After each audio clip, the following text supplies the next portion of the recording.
Так, всем привет. Так, давайте-ка я настрою. Что-то слишком высоко, да? Так вот. Чуть пониже. Вот так вот. Лучше будет, да? Так, музыка без авторских прав не играет. Так, это надо все сделать, чтобы ничего не мешало. Так. Люди пока собираются, но вот тут вот вафельница. Мы сегодня будем делать вафли. Венские вафли, да? Я не знаю, такие толстые. Не обычные вафли, а венские. Вот. Так. Короче, давайте начинаем. А, свет надо включить. Я чувствую, что-то не хватает. Света не хватает. Вот что. Сейчас я вам все потихоньку буду рассказывать, что почем. И как это делается. Довольно все просто, поэтому главное иметь вот эту форму, да. Вот в данном случае тут есть электровафельница. Так, ну-ка я музыку выключу, громыхающую. Все нормально. Так, рецепт уже проверенный, я уже делал не раз его как бы, и поэтому все опробировано. Так, что нам понадобится? Ну, мука, естественно, да, яйца, естественно, сгущеночка банка и маргарин, масло там, значит. Так, еще что-то. А, молоко надо будет. Так, ну это для гашения. Вот сода у нас, ага, чтобы они подымались. А, мы же будем с яблоками делать еще. Надо яблоко. Так, что падает у меня все. Падает. Так, яблоко. Нет, что ли, яблоко? А, нет, есть яблоко. Вот. Вот яблоко. Так, ну можно там изюм, там то все, у кого что играет как фантазия, ага. И молоко еще, да. Можно там, не знаю, кефир, простоквашу. Знаете, вот этот вот кефирчик вот такой вот. Он, кстати, что-то округлился, под кефир еще такой, чтобы повкуснее было. Так, ну, короче, вот примерно я показал, что, да, еще раз яйца, кефир, маргарин, масло, сгущенка, ну, сода и уксус, чтобы загасить, яблоко, мука, естественно. Вот это все. Ну и вот без такой штуковины, наверное, сложно что-нибудь будет сделать. Такая вот вафельница, ручка так вот открывается. И сюда наливается тесто и выпекается. Делается все довольно быстро, без проблем.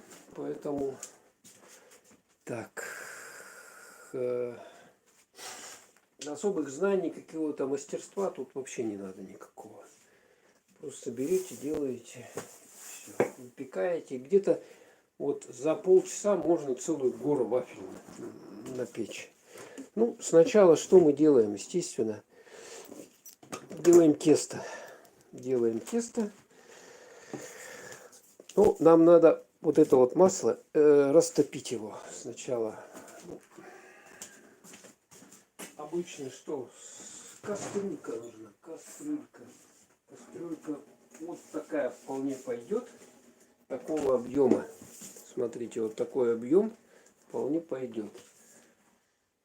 Там газовая плита, я не буду на нее перетаскивать. Просто вот вам покажу. Берем. И сейчас я ее в первую очередь, она вам растает. Можно использовать вот кулинарный маргарин. Подходит. Ну, лучше, вкуснее, конечно, это использовать, естественно, масло. Ну, можно и маргарин.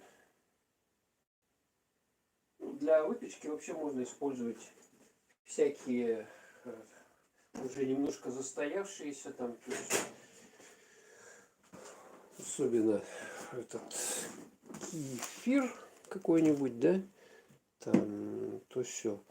Так, это у нас яйца. Пока топится масло, давайте яйца. 4 яйца. Возьмем 4 яйца здесь. Так, это я, кстати, яйца заказывал с по Сбермаркету. Сейчас посмотрим, как у них качество. Есть ли тут тухлые яички. Так, 4 яйца. О, там уже началось у меня. Смотрите-ка. Видите, как вот это сделаю еще. Вот так вот. 4 яйца. Приходится еще у меня меньше сделать, чтобы не плавилось, сильно не горело. Так, ну яйца, что мы с ними делаем? Берем вот такую миску, разбиваем, элементарно, да? Как бы все это хорошие яйца.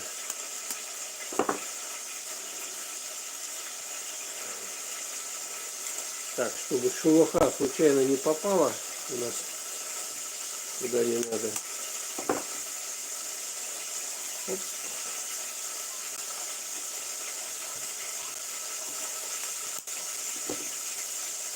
Так, пока я не читаю комментарии, извините, руки у меня заняты.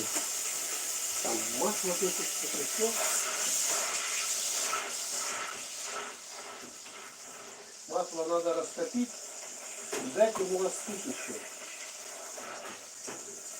Потому что яйца там их нельзя в горячее ложить, естественно. Закрою вот так вот, чтобы она сильно не шебуршала. Так вот 4 яйца, да? 4 яйца, это все мы в холодильник убираем. Яйца Сбермаркет, привет, нормального качества. Хорошие. Ну так шипится сильно. Один, очень большой. Вот так вот его уменьшил, что меньше будет трещать. Ну, можно взбить яйца, да? Взбиваем их чем мы взбиваем? Вот такая есть взбивалка. Соответственно, таким вот образом взбиваем. Надо побольше, конечно, использовать тарелку, когда яйца взбиваешь, потому что они начинают... Надо место, да? Можно не взбивать яйца, но я вот решил сейчас взбить. Как бы на пышность теста особо не влияет, но можно вообще отделить отдельно желтки от белка, значит, и белки влить потом уже взбитые отдельно туда, в тесто. Такой вот есть прием у кулинаров, что они белки уже взбивают и отдельно в тесто в конце вливают. По сути дела, когда уже мука добавлена в самом конце. Так, ну вот так вот примерно, да? Так, давайте я... Потом нам надо банку вот эту будет сгущенки открыть.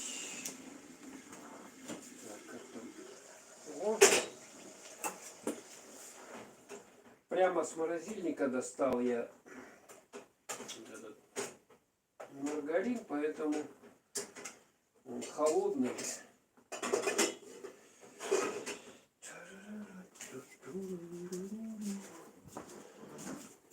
Так, давайте это сюда. Теперь сгущеночку.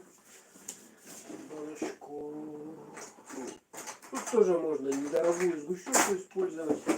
Ну, лучше, конечно, из натурального масла. Но если можно и обычно использовать. Ой, не натурального масла, а натурального молока, что я говорю. Вот такая используется молоко, сгущенка обычная. Открывашка раритетная.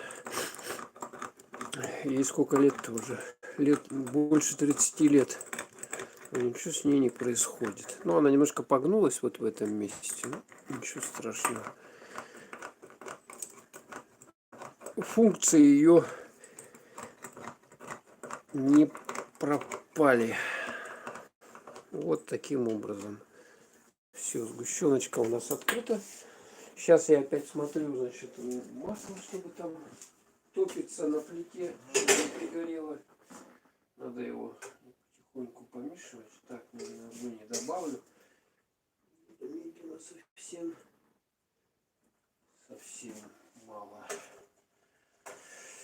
Так, потом мы, короче, добавим в растопленное масло сгущенку. Все это перемешаем, потом добавим потом добавим вот этот вот кефир. Кстати, он какой-то надулся, но ничего страшного. Так, давайте я тут открою.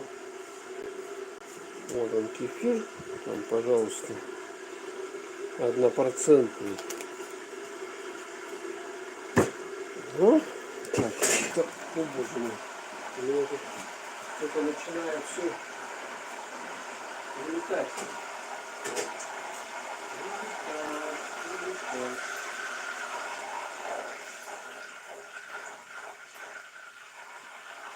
Так, сейчас она дотапливается.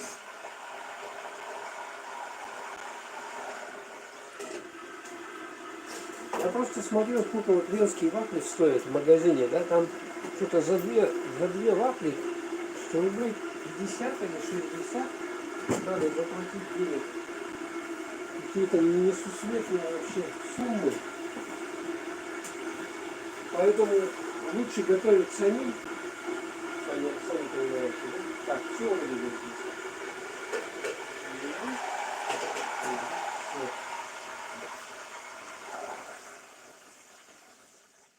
Так, сейчас тут оставшееся это дотает. Так, сейчас я сюда поставлю кастрюлю. Так, вот такая доска есть. На нее поставлю «Привет из Ялты». Хорошая, прочная, можно это самое. Тут мясо рубить, все. Вон какая толщина. Привезли уже давно ее, лет 5 назад, наверное. Так, вот. Дотаивает. Так, там немножко комментарий, чат, видны все сообщения. Пока никто ничего не пишет. Так, берем ложку. Ложку. Какие-то мне сообщения идут, что ли. Надеюсь, что никто звонить не будет. У нас уже, кстати, вечер. Сколько? 10 часов. Ну, лучше деревянной ложкой все мешать. Посуда эмалированная, чтобы она, ну, во-первых, металлическая, она начинает ее царапать. Если ложка металлическая, царапать, и остаются следы потом нехорошие. Все, по сути дела, все я перемешал. Теперь мы берем сгущенку нашу открытую. Так вот. И выливаем сюда. Опс, сюда последние капли. Мы сахар добавлять не будем, поскольку у нас сгущенка сладкая, и вполне хватит этого. Кстати, еще можно добавить там, ну, кому что нравится. Значит, тут ванилин некоторые добавляют, тогда запах будет такой еще более прикольный, когда выпечку добавляют.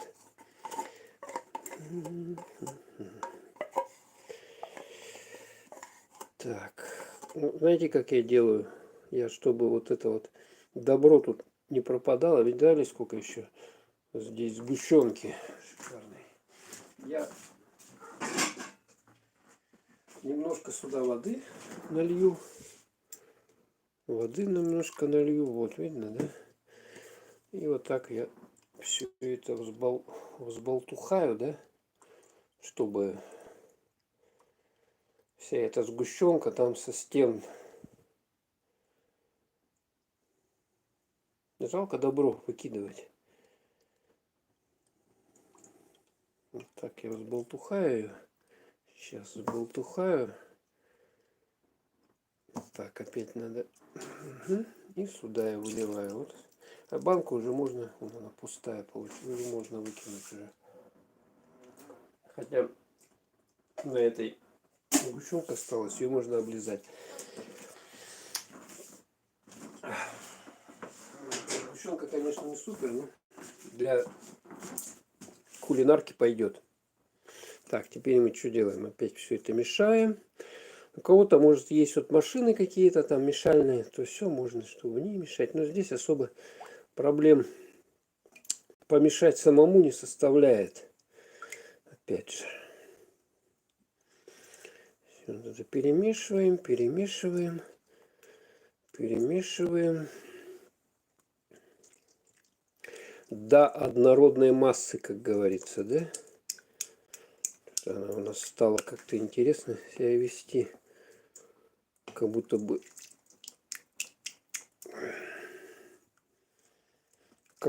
бы сворачиваться начала. Так, теперь берем кефирчик. Так, кефирчик сколько нам надо налить? Давайте стакан. Полстакана кефира давайте. Сюда я вот возьму стакан. Так вот. Нормально. Кстати, попробуем. Да, он уже немножко как бы забродил, но нормально. Для стрепни сойдет. Стрепню можно все что. Как в пиццу, да, знаете, в пицце тоже же делается из отходов. Да, ну не отходов, а вот уже продукты, которые дошли, там уже надо их съедать срочно, ага, вот это все в пиццу пихают. Такого немножко нетоварного вида, как бы, да. Так, о. Кефирчик 1,5%, 1% добавили сюда. Можно, кстати, еще добавить. Так, теперь у нас яйцо не сварится. Нет, наверное, не сварится, да? А то если горячее уже масло, там, то, что я остыло. Так, вот, все перемешали. Так, и сейчас будем мы сюда... Что мне за сообщение все приходит? Так, я еще яйцо забью.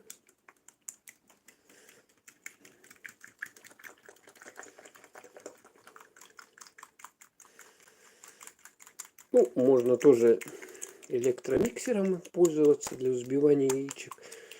Ну, мы вот так вот вручную все это делаем.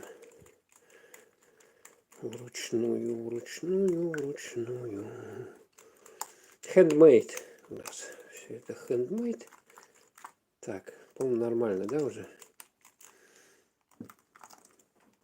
Так, и все, стряхиваем и выливаем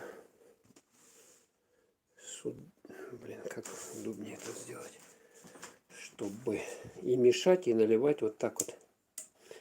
Сюда это выливаем. 4 яйца, сгущенка, банка сгущенки, там полстакана кефира, пачка маргарина 200 грамм там, или 180, сколько у вас там. Так, все это перемешиваем. Давайте, знаете, еще что добавлю сюда?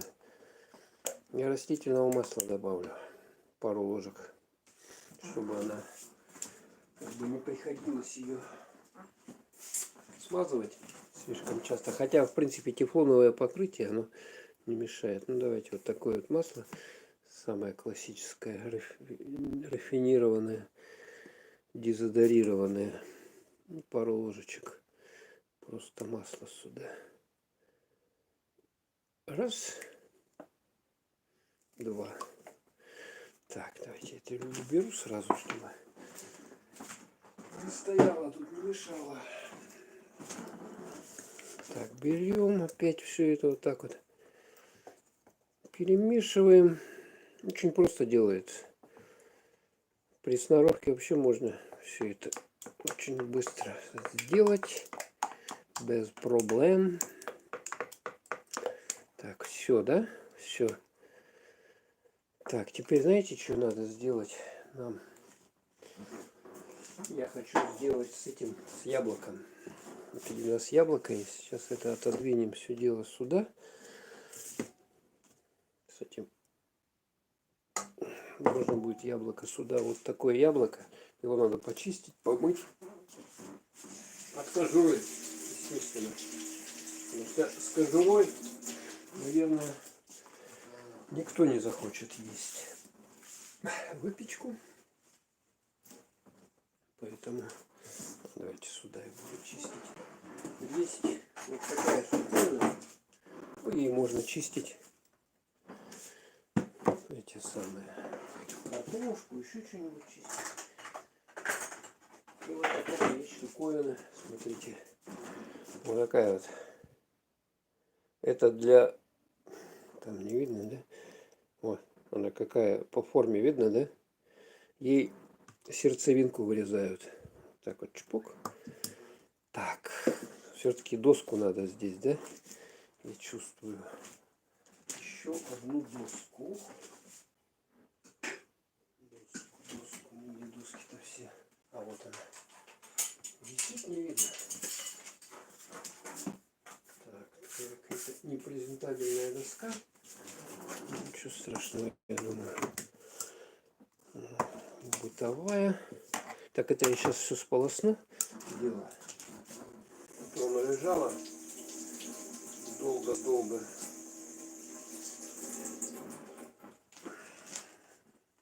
Долго-долго лежала, соответственно, покрылась пылью. Надо споласкивать инструменты, понятное дело, да?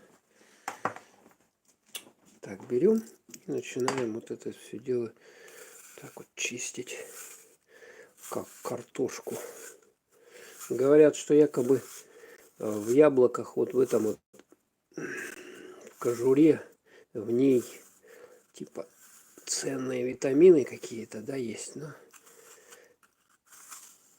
Упс. Наверное, там больше какой-то гадости химии. То есть, если были бы они где-то эти яблоки свои там, со своей или бабушкиной сада, где нет удобрений там никаких, и они хранятся. Так, вот. Так, теперь мы это дело так, чпок, обрезаем задницу, теперь передницу обрезаем. Так вот. О, видели, как я почистил? Шикарно. Теперь мы что делаем? Мы берем вот эту вот штуковину. Наверное, у всех есть, да? Кто обрабатывает. Блин, о. Давай, о. Видно, да, какая она конструкция? Теперь мы берем, поворачиваем и вырезаем сердцевинку. Вот так вот ее вырезаем и достаем. Хоп. У нас вот такая дырина получилась. Видали, да? Вот. А сердцевинка вот здесь вот. Вот здесь вот ее можно, кстати, съесть. Вот эта часть. Угу.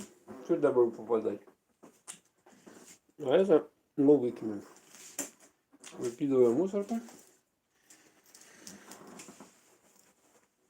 Так, ну и теперь что мы делаем? Берем ножик.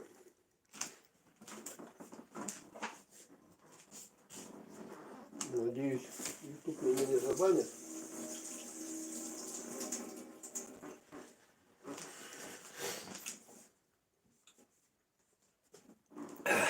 Так, кто ничего не пишет. Видны все сообщения. Угу, пока никто ничего не пишет.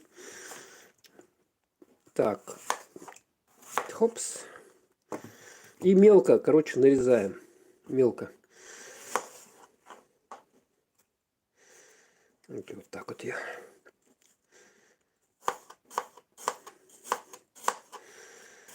Кто как может, я так могу.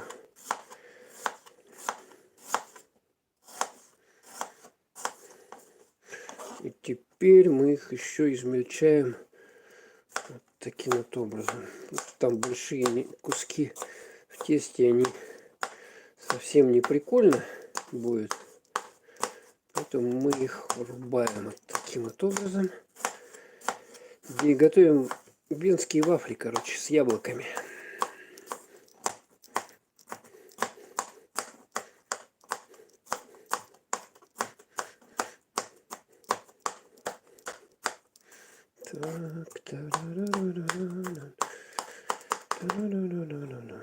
Так, давайте тарелку. Потом посуду придется много мыть, но ничего страшного, я думаю.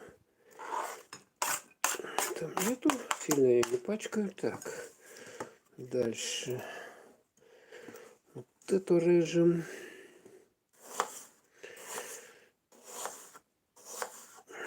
Вот таким вот образом.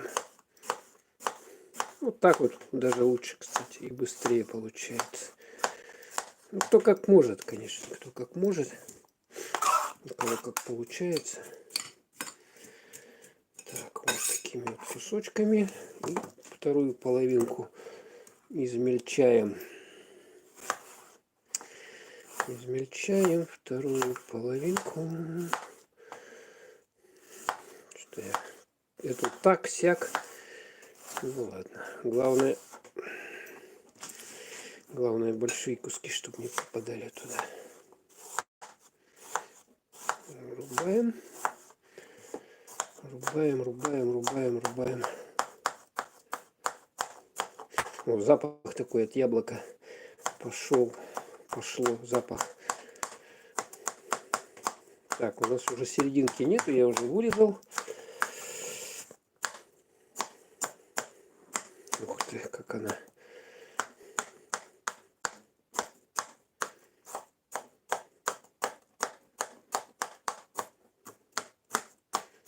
По сторонам пошла. По сторонам. Потом у нас тепловая обработка будет, естественно. Все это дело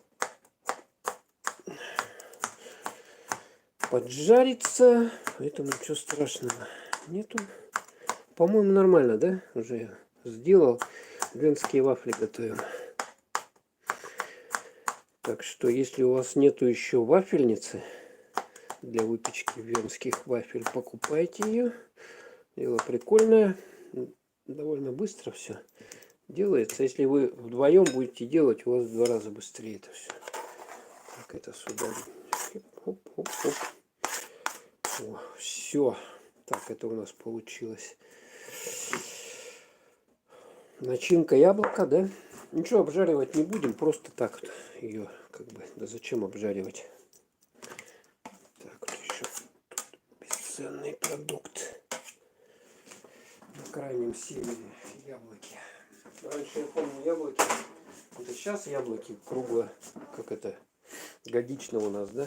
А раньше так зимой они не часто продавались. Довольно даже редко. Так, лишнее все сейчас я тут уберу. Так, ну что мы сделали? Вот это у нас немножко постояло, да? Масло я добавил сюда.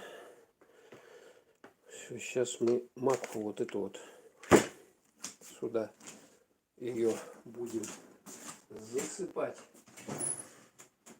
Ну, естественно, вот такая штуковина есть. У кого такая есть штуковина для того, чтобы муку ее, значит, соответственно, разрыхлять, а там комочков, чтобы не было. Просеивалка вот такая вот. Можно, конечно, пользоваться просеивалками обычными, да, как бы. И что тут такое, да? Что тут такое у меня творится? Обычными, да? Где обычная моя просеивалка? Я ее положил. там, наверное, с другой стороны. Так, не вижу. Ну, короче, ну такой типа решето, знаете, да? С дырочками. Ну а здесь вот такая уже более механизированная система. Короче, сейчас мы что делаем? Так, я ставлю сюда. Здесь у нас было масло. Здесь ничего страшного. Ну, там я не знаю, сейчас опытным путем сколько сахара, ой, этого самого, муки добавлять будем. Мука у нас шикарная, в общем, макфа дорогая, дорогущая. Вот такую вот. Это, по-моему, самая дорогая мука, которая есть на рынке. Так, вот еще почему-то мука не подорожала. Я удивляюсь. Так, гречка подорожала. Или не лучше не говорить, да? Так, и теперь вот таким вот образом мы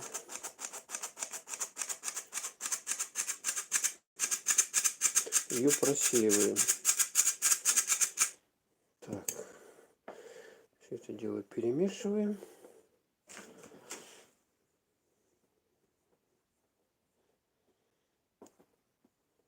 Так, вот мешаем. Гречка-то видели, сколько сейчас стало стоить? Обалдеть, короче. Самая такая, ну, 100 рублей и выше. В носу зачесалось. Так, мало, да? Мало. Привет. Вафли венские делаем. Сейчас печь будем. Рецепт довольно простой. Результат хороший. Так. Продукты. Никаких дефицитных нету. Продуктов. Все то, что в магазине продается, то мы используем. Ну, яблочко добавил я измельченное еще. Добавлю. Так. То сюда опять просеиваем. Ну да, у нас сколько, подождите, уже не 10 часов 15 минут, да, где-то так.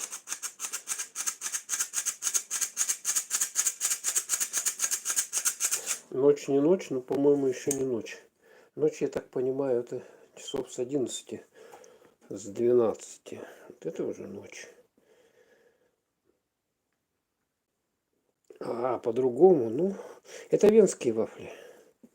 Поэтому, ну, рецептов тоже миллион. Кто как может. Ну, мне вот такие вот нравятся. Такие вот быстро и самое, на базе сгущенки вафли.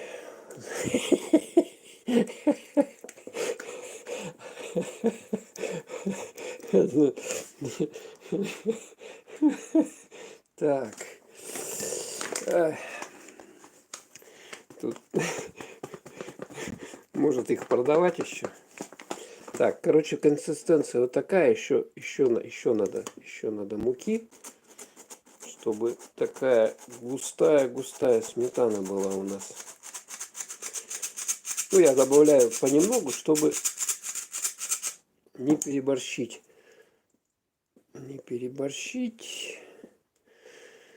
Так. Вафли вообще делаются это самое. Вот эти вот, которые в масле выпекаются, да, они, конечно, по-другому делаются. Но это вот венские вафли. Похолодает? Да, не знаю, когда похолодает. Так, по-моему, нормально уже, да? Надо уже, по идее, холодать. Ну, вот 7 ноября скоро, да? Красный день календаря. Это у нас день Октябрьской революции, кто знает, да? А мы будем... Не, мы уже не отмечаем как бы его, да? Мы отмечаем какой день? 4 ноября. Это что-то день примирения какого-то примирения, да? Вот будем отмечать 4 ноября. Да? По-моему, 7 у нас выходные. Кстати, с 30-го начинается, у нас все знают, карантин, локдаун, там то все, работать не будет. И получается с 30 по 7 или до 7 выходные дни будем сидеть дома. Никуда ходить, говорят, не надо, поэтому магазины, наверное, только продуктовые будут работать. Во, все, по идее, все, смотрите, шикарно, да? Как так? Теперь мы что делаем? Вот у нас, поскольку вафли с яблоками, да? Вот это яблоки порезал. Так вот их. Я их сюда. Так, видите, чем-то выцарапать. Ну, слишком мелко тоже невкусно. Они когда кусочки побольше, они такие получаются интереснее, повкуснее. Чувствуешь их прямо во рту яблоки. Так, ну и все это дело мы теперь вот так вот мешаем.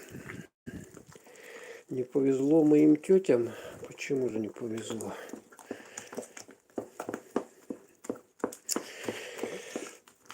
Так, и вот эта жара, да, короче. Из-за этого,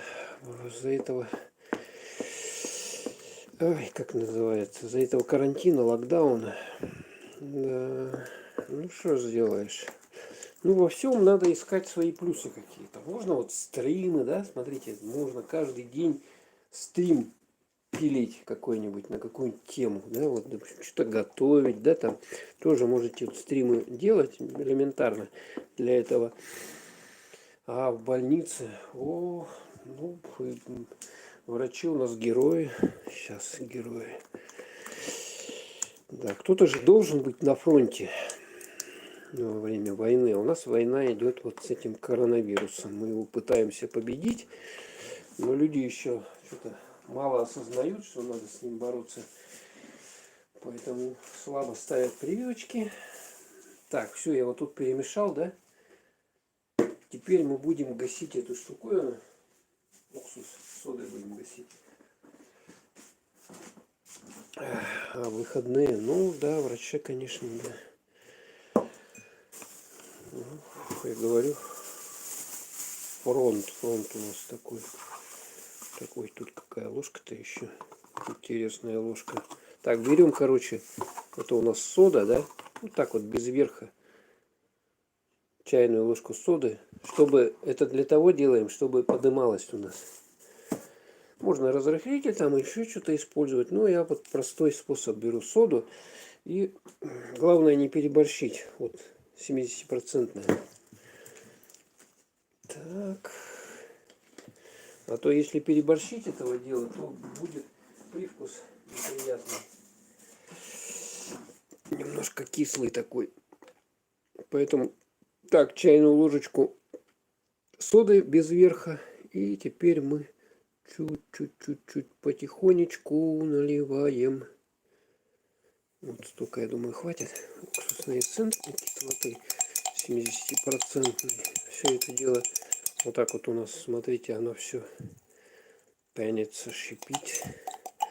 И закроем, а то прольется и кирдык. Так, и это все мы вот сюда вот делаем. Это все вниз.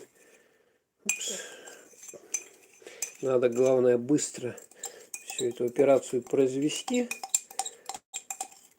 по добавлению разрыхлителя в тесто уже готовое, да?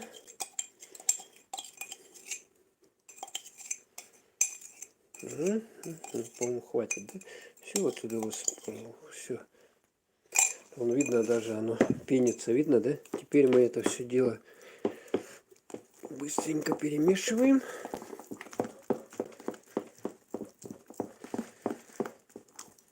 Так, и надо минут 5, чтобы оно постояло, как бы. Все это дело начало, ну, сами понимаете, да? Во, все. Ну, цвет приятный, да, у теста? Цвет приятный, а вкус как? Сейчас я вкус попробую. Бесподобно. Так, пока, короче, у нас тут доходит это дело, я сейчас помою вот это все дело, чтобы оно не воняло. Мне этот запах очень нравится.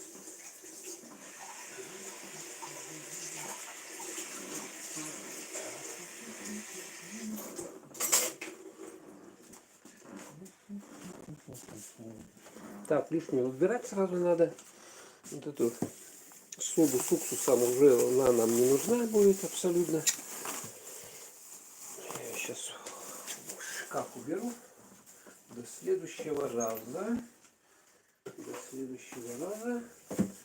Удобно, когда все рядом, да, вот взял тут в пределах досекаемости. Кефир нам уже не нужен, тоже убираю. Можно молоко использовать, ну, кефир вот немножко он такой уже подзастоявшийся, тут нормально все идет, все нормально идет. Так, мука тоже уходит у нас на место.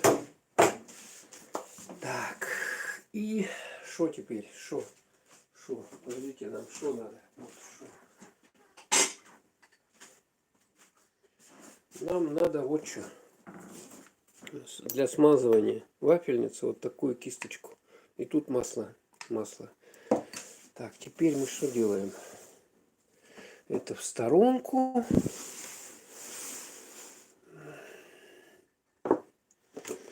Так. Берем нашу вафельницу. Вот она какая. Вот так, наверное, я буду делать, да? Да. Ну, обычно я по-другому расставляю. Но в данном случае так буду делать. Так, смотрите, как называется. GF Grill Profi. Вот у нее, соответственно, уже где-то года, наверное, 3 пользуюсь. Значит, у нее температура регулируется. 2 датчика. Один готовности, второй питание, то, что подано. Вот такая ручка есть. И вот так вот все это дело открывается. У нас это покрытие, оно тефлоновое, поэтому надо с ним осторожно. Никаким металлом ничего нельзя. Естественно, дотрагиваться, иначе будет капец. Так, я вот это сделаю немножко. Отключу от телефона блок питания, чтобы он не мешал. Так, как тут удобнее это сделать? Как удобнее? Или так вот. Вот, наверное, я так буду делать, да? Вот, мне так удобнее. Так, вот есть у меня удлинитель вот такой, да, и я включаю его. Оп, все, включил. Теперь лампочки видно, да? Ну, сначала на максимальную для разогрева ставим ее мощность, максимальное значение. Пускай она греется, да?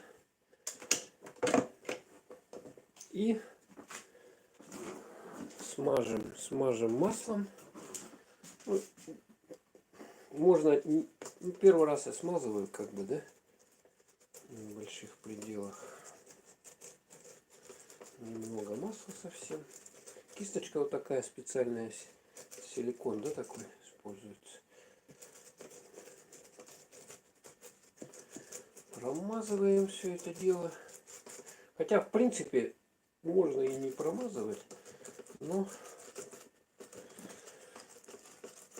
они такая, да, более румяные вафли делаются, если масло есть. Знаете, наверное, да? Кто блины пекет, если значит, сковородку смазать хорошо, то более красивые делаются блины. Там, короче. Ну, вот так вот все делаем. Мы это смазали, да? Теперь уже, по идее, не надо. Так, подождите, прочитаю. Они выходные. Была такая сковородка, советское чудо печь называется. Да, есть такая у меня до сих пор, я в ней делаю. Чудо печь есть, да? Как тебе марки Сюзафор, продукты шлак? Да, в основном шлак, но что-то есть ничего, да? Вот я там изюм взял, да? Купил на свою голову. Сейчас покажу. Пачка большая. О. Вот такая вот. Изюм, да? Вот. Изюм светофор. Килограмм. Что-то недорого стоит, да? Но он какой-то дохлый. Я не знаю, вот видно, да? Вот такой изюм. Он что-то совсем недорогой. Рублей 200 килограмм или сколько. Ну, есть его неприятно. Он такое ощущение, что уже где-то хорошо полежал. И для чего его использовать, тоже я не знаю. Это уже давно взял вот в светофоре, да? И он все лежит. Ну, компот может быть. Какой-нибудь изготовитель, кстати. Город Санкт-Петербург. Сколько? Килограммов, думаю. Вот не знаю, что это светофором с кинозилом делать. Компот, наверное, сварю. Чего уж. Так, у нас эта штуковина, похоже, уже нагрелась, да? О, уже дым пошел. Дайте-ка я фурчику открою. Дымина! Пожар! Шутка. Так, форточку откроем. Хорошо, когда форточка есть, а не так вот дверь, как это окно так на половину открывается. Так, чем мы будем наливать? Сюда, да? Я вот такой штукой люблю. Смотрите, такая ложка есть. Она удобна чем? Тем, что она деревянная, то есть не царапает посуду, да, металлическую. Да, вафли, сейчас будем печь. И она глубокая, понимаете, сразу нужно много. Так, давайте-ка мы уменьшим здесь огонь, а то я чувствую, уже запах пошел. Что-то тут горит. Фу, пожар. Дымина какой, ё-моё. Тут сейчас сигнализация еще сработает. Масло это горючее какое-то. Чего она горит-то? Да, лишь бы соседей не напугать. Ну, открыл форточку. Хорошо, теперь не должно быть. Так, здесь мы все это перемешали, да, дело? Все перемешали, тесто приготовили для вафель. Кстати, с яблоками. Вафли с яблоками. Опс. Вот так вот, короче. Делаем это все мы вот так вот делаем. Ну и показываю. Берем ложку и вот так вот все это дело сюда наливаем. Много не надо, потому что она сейчас, увидите, что сейчас делается с ней. Увидите. Так. Если переборщить, она полезет во все щели. Представляете? Так, все. Хопа. Закрываем. И в чем вот калинкор этой вафельницы? То, что мы берем и поворачиваем ее. Ну, не шарлотка, а это самое, как называется. Вафли венские. Шарлотка, я даже не знаю, что такое.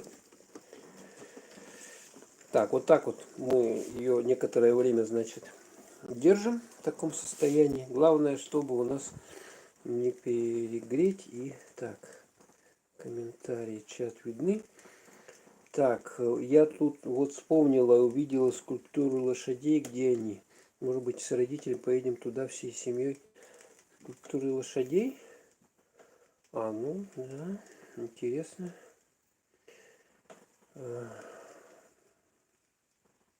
Ну, вот эта лошадь, скульптура, есть в Парк Победы.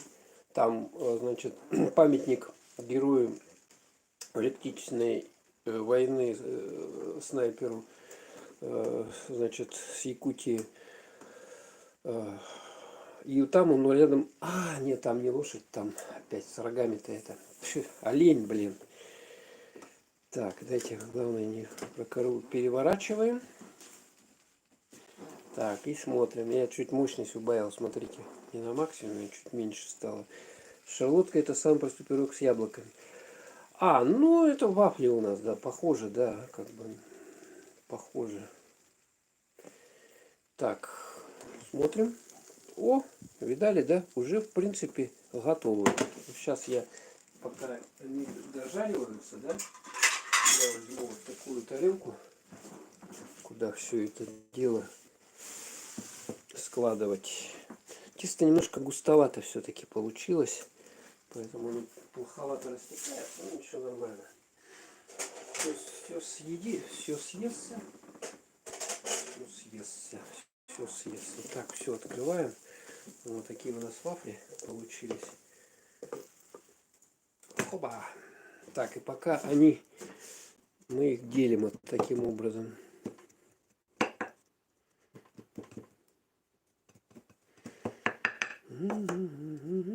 Фу, горячая. Вот, смотрите. Вафля. 4 вафли за раз. Так, дальше берем вот таким же кроком. Так, теперь я чуть побольше сделаю. Так, надо быстрее, проворнее. Повара должны быстро все делать, иначе это они надолго растянут, и все клиенты разбегутся, да? Убегут, скажут, что такое, мы тут сидим уже битый час, а нам еще еды не принесли. Так, все закрываем, переворачиваем. Покупал эту вафельницу, говорю, года 3 назад в этом ДНС. Такой есть магазин, сеть, знаете, да? Федеральная. И, соответственно, ну что, давайте попробуем. Что, давайте пробовать. Вот они какие. Смотрите.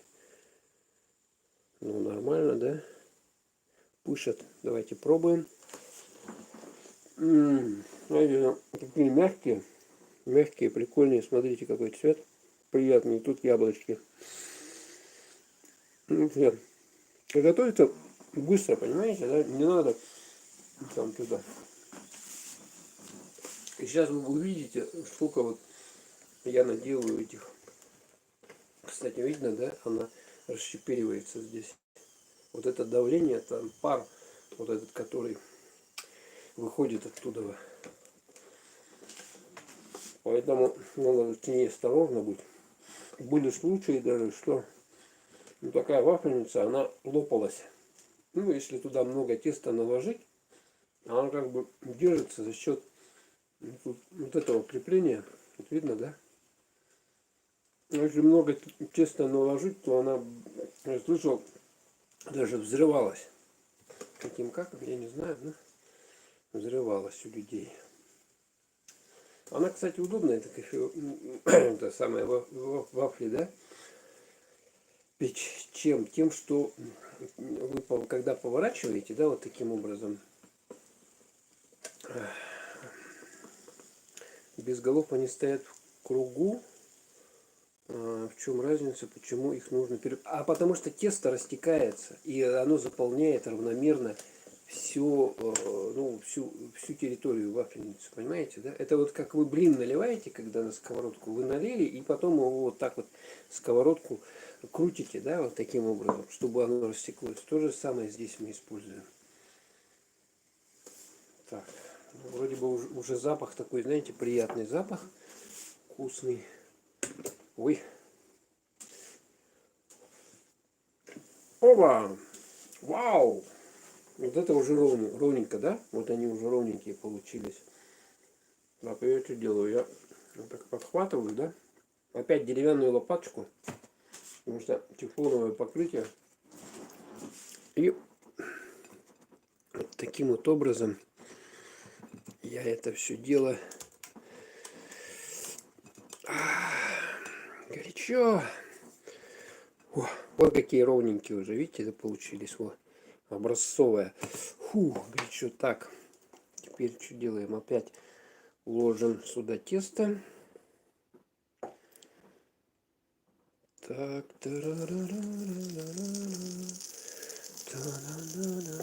вы знали, был какой запах сейчас идет приятный. Вот так вот делается довольно недолго. И причем вот венские вафли, в отличие от этих обычных вафель, они толстые. Видите, да, какой они толщины. И ими можно пару вафель съел таких и уже... Так, все, закрываем. И теперь смотрите, у нас, мы когда поворачиваем, да, его, вот так вот, оно у нас, тесто там растекается по форме. Понимаете, в чем коленкор? А есть вот такие вафельницы, которые с двух сторон имеют формы. То есть здесь с одной стороны, да, а есть с двух сторон. То есть пока у вас снизу пекется, да, вы сверху наливаете. То есть в 2 раза быстрее происходит жарко, соответственно. Не, ну мне понравились, очень шикарные вафли. Жалко, интернет вот не передает. Ух ты! Сейчас поперло, смотрите. Здесь сбоку. Вон она прет, видно, да? Я переложил. Главное, чтобы она не рванула. Жалко, что интернет не передает запах. Такой приятный запах. Балдежный. Я же еще ванилина забыл добавить. Ну ладно. Так сойдет. У меня есть ванильный сахар, пакетики небольшие. И если еще добавить этого ванилина, то вообще шикардос. Цвет мне нравится. Хороший, вкусный. Что самое прикольное в этих вафлях, то что они горячие. И вот вы их к чаю приготовите, да? К чаю. У вас вообще будет супер-пупер еда.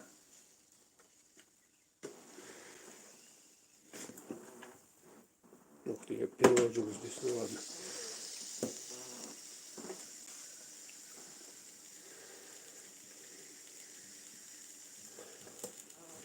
Так, готовится. Да, хочется уже с чаем. С чаем уже попить, поесть их, эти вкусняшки. А у нас еще вот сколько, смотрите, теста здесь. Можно больше теста делать, но я вот решил столько. Это, короче, у нас 4 яйца, банка сгущенки, масло, пачка, маргарин там кулинарный, кефир, стакан молока можно. Ага. Ну вот и все, это мы все перемешиваем. Мука, естественно, все. И все. Так, все, по-моему, да? Вот нормально как. Так, вот видите, минус какой. То, что вытекло с боков. И нам это дело придется сейчас обрезать. Опс. Ну это тоже все съедается, да, как бы. Можно было его чуть пожиже, но ничего страшного. Так, это теперь мы берем. Вот даже можно так вот кусочками. Оп. Можно тут порезать. Деревянной лопаткой только, соответственно. Такая гора у нас, смотрите, какая гора. Вау, горячая. Фу, горячо. Так, дальше берем следующую порцию, выпекаем. Я говорю, тут большие не надо. Ну, то, что вот эта ложка, она как бы как раз получается заполняет одну вот такую вот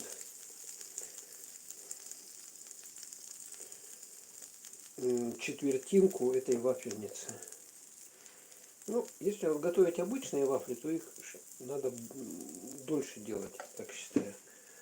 Дольше делать, потому что тесто там меньше, а здесь сразу немного теста ложим, у нас большая вафля сразу готовится. Вот такая вот.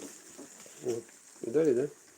О, шикарно, да? Ну, можно ее чем-то еще полить, там посыпать, там, не знаю, чем-нибудь шоколадом, да, там, какими-нибудь вкусняшками, да? У кого, ну, мне так нравится в таком виде. Вот, кстати, остались эти кусочки, да? Ух ты. Что она... Давайте перевернем ее. Тесто растеклось. Вот эти вот остались, да? С краев я перелил тесто. Ну, опытным путем вы потом научитесь все делать. Их можно съесть, пока готовятся. Они тоже нормальные. Тоже нормальные. Иногда, когда много теста, когда нальешь, оно ваш буквально вот вытекает отсюда и скапает. А, кстати, я забыл вот эту штуковину тут положить. Вот эта штуковина, это поддон.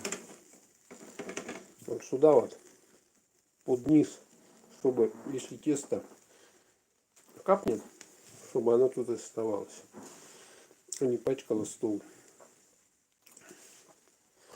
Смотрите, у нас уже сколько. Это причем я уже одну вафлю съел. Да, вот так вот. Ну и что, вот. Короче, будет, когда у нас карантин, тоже сидите, вот и вафли эти делаете. Пеките. Сейчас пока еще карантина нету, можно такую вафельницу, ну или подобную какую-то, приобрести ее, если у вас нету. Лучше электрические, да, кстати. Это газовые я пробовал. Они как-то не так неравномерно пропекают. О, уже смотрите. Давайте еще подержим. Засушим ее чуть побольше. Ну, кому-то нравятся более такие мягкие, кому-то нравятся более такие пропеченные, как говорится, да. Ну вот. У нас снегопад каждый день, но тепло еще подтаивает. Да вы что? Снег лежит там у вас? Снег, да, лежит, но сейчас я посмотрю. Так переворачивать, потому что чтобы тесто растекалось. Сейчас я, подождите, я сниму это, да, у нас зима зимой. Ага, у нас снегопад каждый день, но тепло еще подтаивает. Снег лежит там у вас, да, лежит, но тепло. Так, все, снимаю. Вот тут уже, смотрите, кстати, мне главное не передержать. Не передержать. Ну, кто ел венские вафли, знает, да, какие они. Так вот я беру. И вот так вот ложу.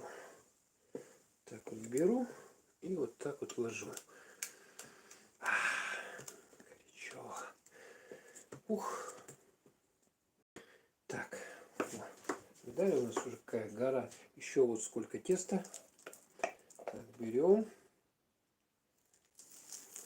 Наливаем. Берем, наливаем. И плюс какой здесь? Сразу, да, в отличие от всех этих, то, что вы делаете, да, как бы покупное, да, то, что нету здесь, вот для того, чтобы хранились долго вот этой, то есть вы сами спекли, тут же съели, вот это все съедается, не знаю, там, ну, за полдня можно это слопать, если вы не один, запросто. Ну так, когда они свежие, вкусные. Так, я же хотел посмотреть, да, погоду, какая температура сейчас у нас. 2 градуса. 2 градуса тепла. 2 градуса, представляете? 2 градуса тепла сейчас на улице в Якутске. Обдуреть. Я сегодня, кстати, не выходил. Куда? Ну, снег лежит. Сегодня снег с утра, по-моему, падал. Поэтому снег лежит. Вот, уже, смотрите, уже тут скоро некуда будет это все дело ложить. Давайте так уплотнять вот таким образом. Так, здесь смотрим. Они еще рановато, да, ведь не беленькая. Это беленькая. Можно добавить температурки. Кстати, пока, значит, видите, у нас со стенок надо здесь все соскрести, потому что на стенках остается еще прилично. Поэтому все со стенок соскребаем.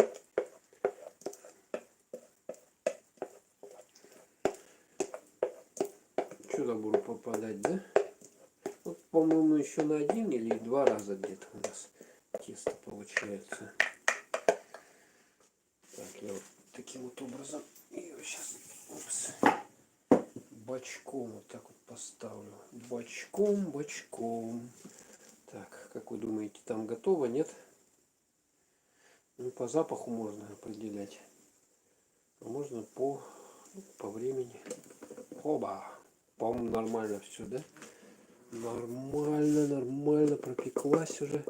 Видите, да? Вначале не очень получалось, а сейчас уже я как бы подноровился, да, приспособился. И уже нормально все тут выходит. Берем вафельку, поддеваем ее и ложим. Так вот, следующую. И ложим. Поддеваем. Главное быстро, чтобы не обжечься. Знаете, да? Прием. Можно и угли в руках держать, но быстро. Так. Дальше. Опс. Опс.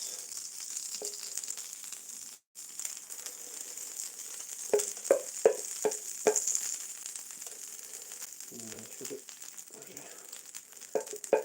наскрести, не наскрести. Так, ладно, давайте пока я вот эти 3 штуки, да, получается, я сейчас со стенок, он видно, да, сколько здесь на стенках. Сейчас все, возьму вот эту маленькую, более мелкую ложку и сошкребу. Все, сошкребу, потому что тут я говорю, наверное, еще на одну вафлю.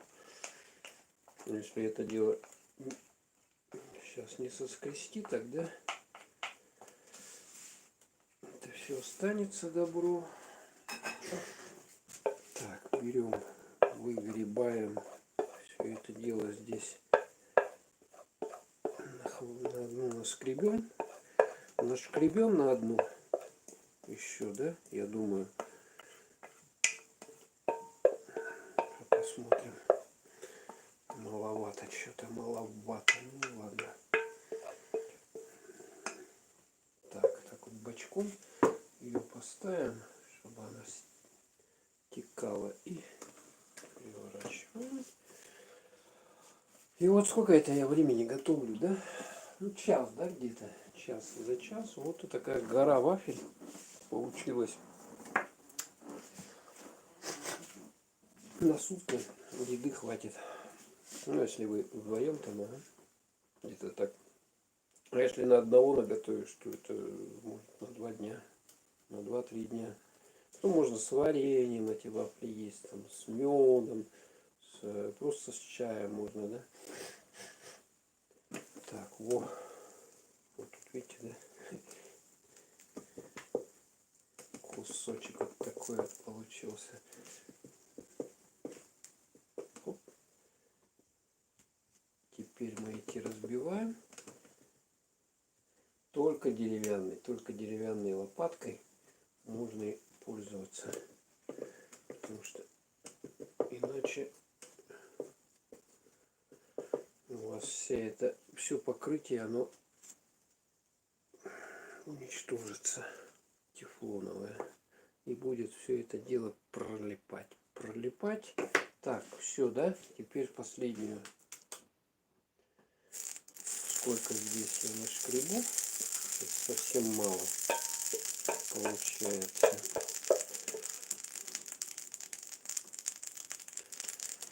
Да. Придется ножичком.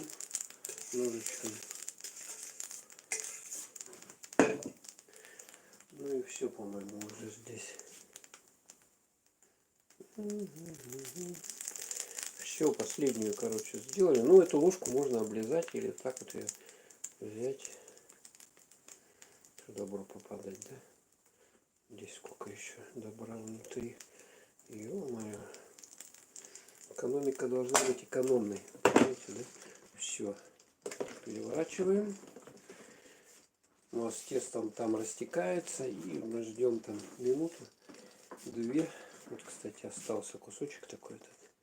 Его можно съесть, пока стоишь, готовишь. Кушать охота. За час уже проголодался. Все туда идет, все в дело, все в рот, все в рот. Безотходное производство. Ну вот, по сути дела, вот у нас пустая уже. Ну тут уже я ничего не сделаю. Придется это все мыть. Дело.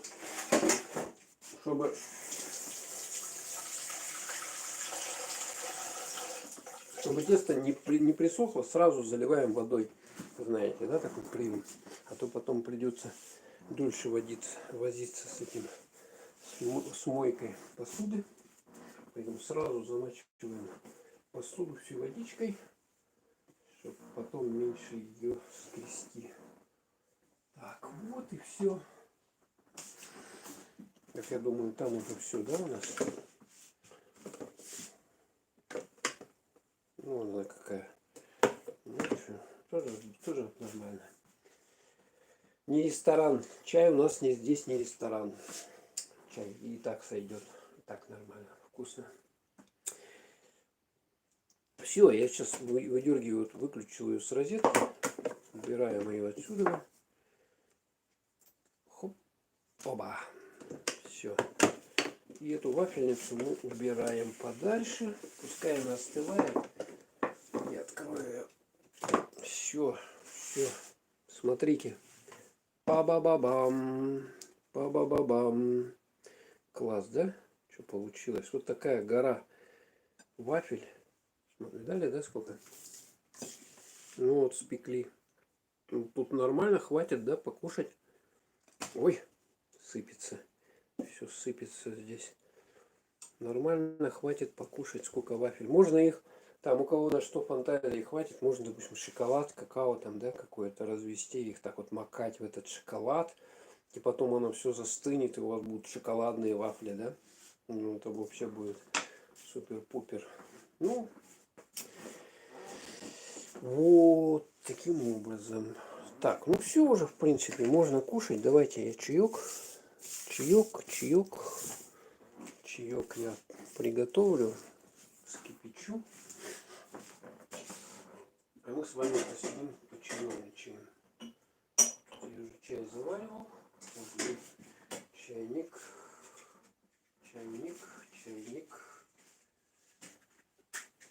Оп. Кстати, насчет погоды, да? Я вот посмотрел, в мире что творится, да? Насчет погоды. Уже на Айпетре, это Крым, уже снег выпал. Уже вот когда 25 числа, да? Или 24. Там снег выпал. А в прошлом году снег первый выпадал в декабре месяце только. А сейчас октябрь, уже снег выпал, представляете? Короче, что-то происходит с природой, с погодой. У нас тепло. Хотя, по идее, ну, октябрь еще теплый будет. Потому что я помню, раньше 7 ноября, вот этот красный день календаря, день Октябрьской революции, пролетарии всех стран, соединяйтесь, значит, даже было тепло. Ну, иногда было холодно, да, а иногда тепло. Потому что демонстрация была. Кстати, демонстрация трудящихся. Люди ходили с флагами, там, с транспарантами 7 ноября. Значит, по улицам. И, то есть, погода была такая, что, в принципе, не так и было холодно. То есть, люди были, ну, как бы, если старые фотографии вот, ноябрьские смотреть, да, 7 ноября, то люди даже были в шапках там таких меховых, да, и как-то одевались. В пальтах просто таких демисезонных. То есть шубы еще не носили. То есть, в принципе, погода еще более-менее так стоит. Так, ну что, чайник я поставил, да? Смотрите, какая у нас красота получилась. Сколько вафель. А вот купи это в магазине, да, все. Сколько это обойдется? Тогда так по пару вафель, я знаю, что-то они продаются, стоят рублей 50. Раздурить можно. Такая наценка сумасшедшая.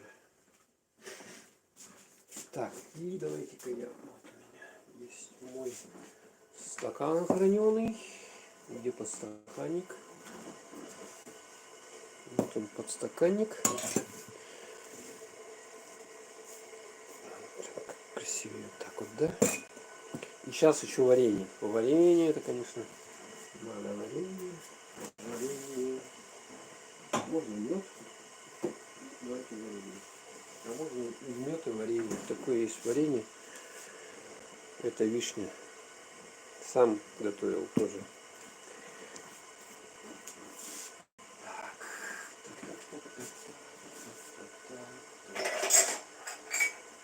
Такая розеточка есть. Розетка, да? Знаете, такие, у вас тоже такие розетки есть? Очень удобно. Чтобы много варенья не съесть, сразу вот такую розеточку И сюда... Ой, как кто так плотно закрыл, а? Все открыл. И вот его сюда выливаем. Варенье. Варенье. Вишневое варенье. Так, кстати, даже мед есть. Мед есть.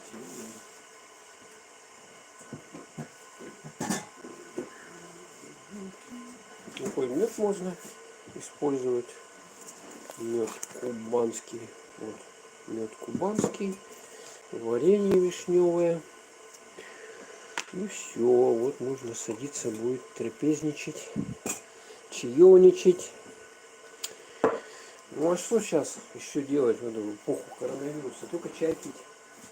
Бегать по улицам нельзя, в гости ходить нельзя, в кинотеатры ходить нельзя, в магазины, там, на рынке тоже ходить нельзя, никуда ходить нельзя, а что делать? Только вот вафли печь, вафли и чай с вареньем и с медом пить. По-моему, самый лучший вариант. Ну, можно еще фильм какой-нибудь скачать. Или там есть же вот эти вот кинотеатры, да, у нас Ока, потом Netflix, в них фильмы какие-то смотреть можно халявные, если не за деньги, а бесплатные. То там платить за этот фильм по 200-300 рублей, ну, по-моему, слишком. Ну, по мне так. Хотя, с другой стороны, если фильм этот купил, то его можно смотреть там не один раз. А в кинотеатр, если пошел, то билет купил за 200 или 300 рублей, да, сколько сейчас билет стоит в кинотеатре, я не знаю даже, ну 200, да, допустим, условно. Вам это всего лишь один раз, то вы там просмотрели что-то, не посмотрели, не досмотрели, не просмотрели, и все. Вам второй раз уже, чтобы посмотреть, надо еще билет покупать, а здесь вы в онлайн кинотеатре купили его и можете смотреть там либо бесконечно, либо какой-то срок там есть. Короче, я тут толком не знаю, но это покупается, и у вас потом появляется возможность его смотреть не один раз. И причем вы не один смотрите, а у вас ваша компания есть, семья там, то есть все, можете с кем-то посмотреть. Так, что там? У нас тоже батареи горячие, мы сами отапливаем. Ну у нас они горячие. Да, у нас в Ялте снег в горах лежит. Я вчера увидел, а в городе погодка отличная и батареи такие горячущие. Снег в горах. Да, вот я видел этот один блогер, значит, там популярный топовый, он уже съездил на Ипетре и снял то, что там все в снегу. Угу. Все в городе, кроме продуктовых, закрывают. Ага, да. Ну, потому что локдаун, понимаете, да, это не шуточки. Люди умирают просто. 5 ноября у моей мамы день рождения, она хотела поехать в город, но похоже не судьба. Угу. Ну, не знаю, как вот с Якутском, но вот, допустим, какие-то там города, даже блокпосты будут, и тех, у кого QR-код отсутствует, да, тех даже не будут пропускать в город. Также, ну, Якутск, наверное, так не будет такой фигни, да, как бы. Это там где-то, я знаю, в России такое происходит, что мы как бы полностью перекрыть поток больных людей вот таким образом. Надо отшкрябывать тесто силиконовой лопаткой, отхода совсем не остается. Ну да, я вот это самое, лопатки силиконовой нет, но я вот этой ложкой деревянной в газовой плите, да, в газовой плите готовить, чем в газовой плите. Ну да, у меня есть вот эта форма, да, как бы, у нас зима зимой. У нас сегодня снимает каждый день, но тепло еще подтаивает. Ага. Снег лежит, да, снег лежит у нас зимой. Готовим по-другому с таким чугуном в вафельнице. Ага, в газовой плите. Надо отшкрябывать тесто силиконовой лопаткой. Каким кремом помажешь? Не, я не буду мазать, я буду вот варенье. Видите, у меня варенье вишневое и мед.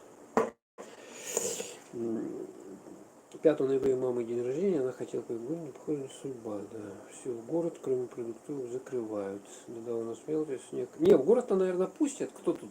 Люди же ездят по важным делам, да. Просто где что будет работать, я не знаю. Да, у нас в Ялте снег лежит, ага, да. А в городе какой-то личные батареи такие горячущие. Батареи горячие, сами отапливаем. Ну да, это экономно. Все, чайник закипел. Чайник закипел. Так, это у меня заварник. Я сегодня уже здесь как бы что-то заваривал. Заварка еще нормальная. Заварочка нормальная. Так, а сейчас вафельницу тогда. Где эта вафельница?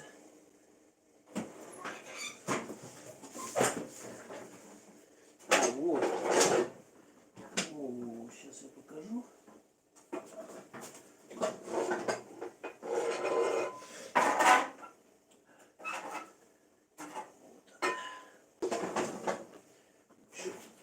Посуды куча. Но это не вафельница, это что такое? Ну, короче, вот она из двух половинок состоит. Вот такая, да? Металлическая штуковина. Она, кстати, стоит 4 рубля 65 копеек. Лежала там под низом, а я тут трясу. Вот она такая, да? Берется. Вот таким образом. Убрать надо это все дело. О, вот такая вот. Сюда заливается тесто. Вот такие, да, это как вафли, да? Или как печенье, да, выпекается. Здесь смазывается каким-то маслом, да? Ага. Потом вот так вот наливается и закрывается. Это все на плите, ну, на газовой или на какой-то электрической, прогревается, потом переворачивается и вынимается. Вот такая вот форма для приготовления вафель, печенья на обычной газовой или электроплите. Вот. Ну, что-то мне не особо не нравится готовить. Как-то там все пригорает, потом надо по времени там все быстро делать.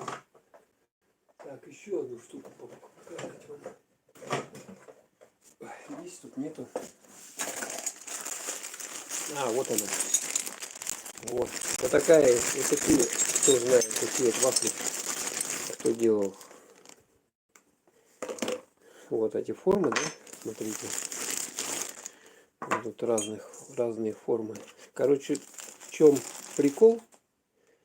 Карамель делаем. А, карамель, да, привет, Тима, что уже напекли вкусняшек? Да, смотрите, сколько. Это все вафли. Самодельные, handmade. У нас есть варенье вишневое, сам готовил.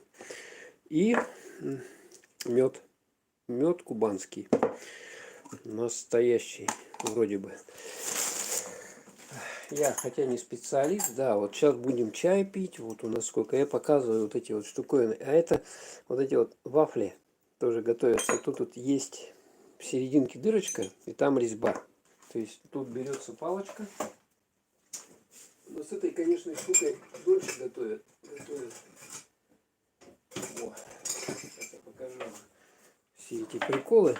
Вот такая вот палочка есть, да?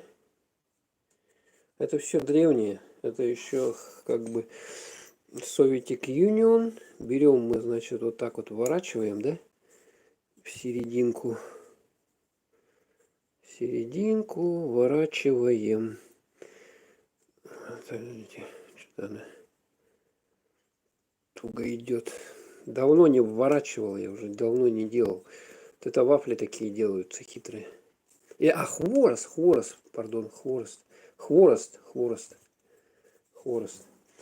Все, вот у нас есть форма, да? Мы должны, короче, посудину какую-то, ну, типа такой. А, да, чай, подстаканник, вот он, вот. Вот у меня этих подстаканников есть. Короче, вот эту форму, да, они меняются, формы. У меня еще одна палочка есть, вот такая, да. Вот это вот. Тоже так наворачиваем, да, там резьба есть.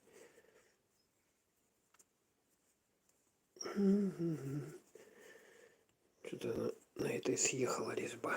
Ну, короче, вот такая суть, да? Теперь нам надо такую примерно посудину, такую по размерам, да, использовать с ручкой желательно. Наливаем сюда масло растительное, или жир там, или сало. Я раньше вообще, по-моему, жир или сало топил, на нем делал. Все это ставим на сковородку. И потом, короче говоря, в процессе, когда все это нагреется, масло, мы погружаем туда, значит, эту формочку. Она прогревается в этом масле, да? Сколько там, минуту-две. Мы вынимаем, и тут у нас тесто. Жидкое такое тесто, ага, мы туда ее на 10 секунд погружаем, потом вынимаем и, или даже быстрее, по-моему, секунды на 2, на 3, пока тесто прилипненько, так вот прилипается, да, оно тесто, и потом мы вот эту, короче, в раскаленный масло ее погружаем, она начинает шипеть, увеличиваться в размерах, ага. И ее там несколько секунд и достаем, снимаем вот это приготовленный уже хворост с этих формочек и получаем. Ну, вот формочки разные, вот такой вот, типа, это что такое? Это типа этого, да, цветочка такого, да, вот формочка такая. Это типа бабочки, формочка, то есть бабочка получается. А это у нас вот эти карты, да, масть. Пики, черви, крести, козыри у нас, дуби. Вот такая штука, не знаю у кого есть. Что-то давно их перестали делать. Вот эти для выпечки хвороста такие штуковины. Ну, вот я раньше готовил. Но это надо приличное время, чтобы их наготовить, да? Как бы. Потом быстро-быстро все это съедал. Вот такие формы под хворост еще есть. Еще сохранились. А сейчас что-то я их вообще не вижу. В продаже не делают. Ну вот у меня лежат они. Ну вот что с ними будет. Металл есть металл. С этим металлом ничего не будет. Так. Давайте теперь чаек пьем. Подстаканник. Ну вот это РЖД. Сейчас такие можно, вот как вы на поезде ездите, да, можно их приобрести. Такие подстаканники. Это латунь, тяжелая, ну такая прочная. На всю жизнь хватит. Стакан тоже в комплекте шел такой бронированный. И вот такие еще подстаканники есть. Сейчас вам покажу. Ой. Вот такой вот. Вот я его, кстати, на прошлом стриме, по-моему, чистил, да? Но это уже мельхиоровый советский подстаканник, чистый. Чистый, он даже тут цена есть у него. МНЦ, цена 2 рубля 50 копеек. Мельхиор, сплав никеля с медью, что ли. Короче, у него особенность какая? Он тускнеет со временем, ему приходится начищать. Ну, как серебро там и так далее. Окисляется. А латунь, она уже типа под это, да, под мельхиор сделана. Ну, она, латунь более дешевле, да, материал, чем мельхиор. Ну, оба вот достойны. То есть, вот эта патина, да, на мельхиоре, она естественная. То есть, вот эта чернота, да, внутри, то есть, это естественно, да. Все это почернело там. То есть, если взять почистить, она вся полностью белая будет. Там, какой-нибудь этой бархаткой, да, или чем там. Значит. А это уже искусственно, типа состарено, так вот эта патина. То есть темные места. Это уже искусственно. Я же как бы наводил под старину, под мельхиор, под серебро. Ну, а это вот подстаканники самые оригинальные. Такие раньше были в поездах, конечно, но сейчас их нету. Сейчас они разошлись, по-моему, по коллекционерам. И вот кто любит эту старину такого плана.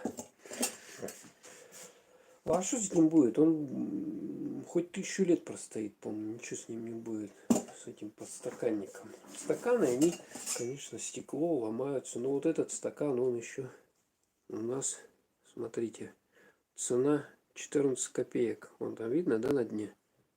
14 копеек. Сейчас вы где-нибудь стакан за 14 копеек купите, нет?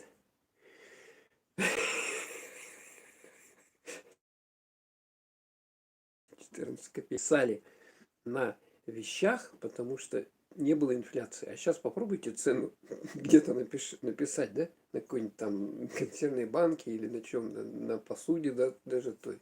Да постоянно все это дорожает, и никто уже давно не пишет. А в советское время цену писали. Вот что здесь цена, да, 2 рубля 50 копеек, да? Ну и везде все это писалось. А вот такая еще открывашка есть. Смотрите, кто помнит. Вот эта открывашка открывать бутылки. Вот она так открывается, да? Смотрите. И вот эту бутылку пивом там или лимонадом, обычно лимонадом я открывал. Натуральный лимонад с натуральным сахаром, без всяких подсластителей, консервантов. Вот цена, пожалуйста, 20 копеек. 20 копеек. А что с ней будет? Она лежит, да лежит. Компактненькая такая. Взял. Так вот, чпок, поддел пробочку и выпил бутылочку. Что еще надо? Где еще тут цены? А, вот еще цена. Пожалуйста. Тоже открывашка. Вот это вот советик. Юнион. Вот тут тоже цена у нас. Цена 7 копеек. Это вообще 7 копеек стоит. Вот это вот. Тут цена указана. Вот. Да, вот так вот была. Такая стабильность была. Пока не все хайдакали. А, вот еще есть, смотрите. Вот это тоже мельхиоровая штуковина. Кто знает, да? Торты. Торт отрезал кусок, да? И вот им, чтобы положить, для тортов такая штуковина, да, тоже у нас мельхиора. И вот здесь вот, там вы не увидите, но я увижу. Цена 1 рубль написано. Вот там вот посерединке ручки мелкая такая надпись. МНЦ и цена 1 рубль 00 копеек. Пожалуйста. Ну что, вещи они... Что будет с ними? Можно 1000 лет использовать, если не ломать, ничего не выкидывать, а пользоваться нормально вещами. Они служат вам по 100 лет элементарно. Еще вот эти вот, кстати, я видел ножницы, да, в деревне. В деревне ножницы фирма стиральные, вот эти, не стиральные, а швейные машинки делали они. Швейный Зингер, Зингер, знаете, да? Дом книги есть в Санкт-Петербурге, такое красивое здание на Невском проспекте, да, вот Зингер, они еще швейные машинки делали, да, выпускали. Вот эти ножницы Зингер я видел, ага, значит, реально люди ими пользуются, они режут, ага, и так далее. То есть они дореволюционные. И ничего с этими ножницами не происходит, потому что там такой металл, что он, во-первых, прочный, толстый, и его просто... Тима, таких цен уже не будет. Это наше детство. Да. У нас 23,16, а у меня 17,15. Да, 17,15. 17,15. Да, люблю море, привет. Море, привет. Тиму, читай давай. Ага. Штучки всякие, алиас Советский Союз, у меня тоже есть что-то подобное. Да, а что? Я вот не знаю, зачем это сверхперепроизводство. Вот эта посуда, да? Вот это, если ее не разбить, она сколько будет служить? Да? И не надо покупать новые вещи. То есть, если мы не покупаем новые вещи, меньше производства, понимаете, да? Меньше добычи ресурсов, меньше переработка и чище, что экология. А экология, сами понимаете, это то, почему человек живет. Будет загрязненная экология, человек жить не сможет, он просто умрет. Если все отравить, всю окружающую среду человека, значит, отравить, он просто умрет. Поэтому сейчас, вот, смотрите сами на Западе, молодежь, думая о своем будущем, значит, вот, протестное у них настроение. Потому что они думают, что где им жить, в какой среде. Они хотят жить, они хотят рожать детей, они хотят, значит, чтобы была экология, все это, все нормально. Поэтому вот люди думают. А перепроизводство большое, когда, значит, производство, значит, вот это рынок, который насытиться не может, да, все, он приводит к тому, что, значит, добыча ресурсов больше происходит, соответственно, загрязнение больше, значит, вот смотрите сами, да, джинсы, да, или какая-то майка, да, футболка.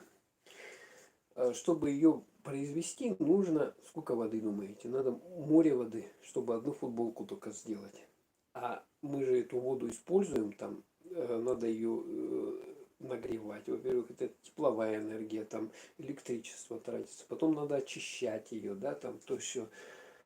Сколько при производстве одной футболки используется воды?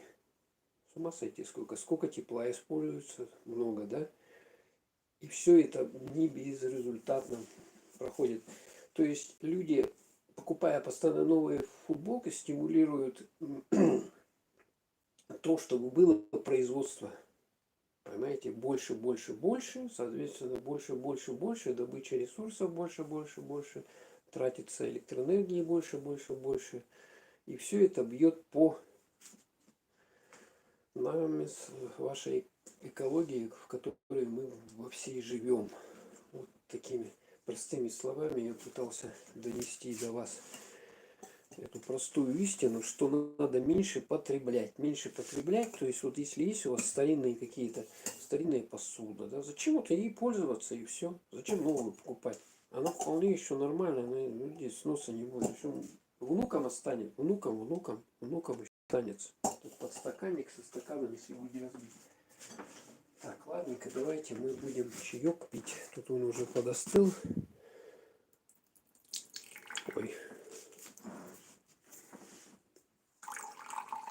Вот я уже заваривал сегодня чаек, ну нормально. Видите, да, какой у него янтарный такой цвет, вкусный. Янтарный вкусный цвет. Так, теперь эту кипяточку. Ну, у нас сладкие вафли, поэтому и сладкое варенье, и сладкий мед, поэтому сахар мы ни в коем случае сюда не добавляем, чтобы чувствовать вкус. Вообще я считаю, что чай с сахаром это какое-то извращение, вот, честно говоря. То есть сахар, он перебивает весь вкус чая перебивает. Так, ну что, давайте пробовать. Дайте хоть присяду, форточку закрою.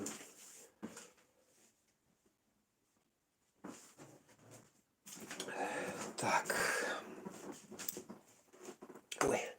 Так, у нас уже сколько времени? 23 часа 23 минуты. Так, ну давайте. Тарелочку, наверное, да, надо взять. Чтобы было по-культурному. О, кстати. Тарелка, да? Вот что с ней будет? Первый сорт, 90-й год. Вот это вот Дулево, что ли, или как она называется, фирма? Что с ней будет? Вот она. Ее главное не уронить. А так она, вон, видали, да? Качество какое шикарное. Ничего с ним не происходит. Так, берем вафлю. Ложка вот тоже, кстати, вот это. Тут, ой, как мелко-то тут. А, вот МНЦ опять тоже, да? Тут цена какая-то, вообще не вижу. такими мелкими буквами. Ну, короче, вот тоже. А вот это посеребренная ложка. Посеребренная. Так, берем варенье. Вот так вот ее сюда. Эту сюда, эту сюда. Вот так вот. По вишенке в каждую дырочку. Да? Вот так вот вполне хватит. Сюда можно.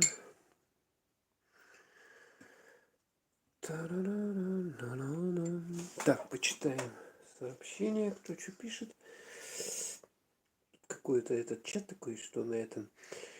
Так, сейчас. Тима, таких цен уже не будет, это наше детство. Да, надо сходить на блошиный рынок и присмотреть себе подстаканник, такая себе ностальгия. Да, во-первых, как будто бы ностальгия, да?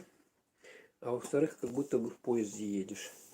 То есть, если два вот вы таких подстаканника будет у вас, вот так вот, стол еще такой, знаете, на этом, как на шарнирах, и можно, как будто бы вы в поезде.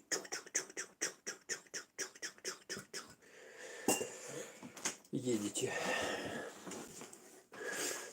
Так. Так. Спасибо за совет, поможем в будущем. Да. Чтобы почистить мельхиор, надо в кастрюле с водой положить кусок фольги, плюс насыпать соду пищевую и плюс мельхиор. И все хорошо прокипятить, потом чуть-чуть почистить. Ага, ну можно так, да. Тима, читай выше. Надо сходить на блошиный рынок, присмотреть себе подстаканник, такая себе ностальгия. Так. Да, ностальгия. Такого уже не будет. Очень печально, да? Какая-то стабильность ушла. Сейчас это все подорожало. Опять я не знаю, что как оно все дорожает. Короче, не знаю, что как. Кого, чего. Ладно, давайте пробовать. Надо положительное получать. Давайте. За ваше здоровье. Такая вафля венская с вишней.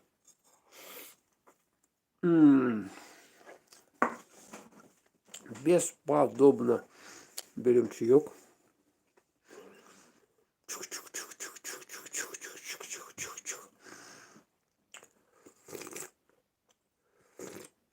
Ой, какое блаженство, а? Еще бы банька была. Банька. Да представляете, вы с баньки вышли, пропаренный такой, ага. И у вас вот эти вафли, и тут чаек, значит, ну, мечта. Что еще надо?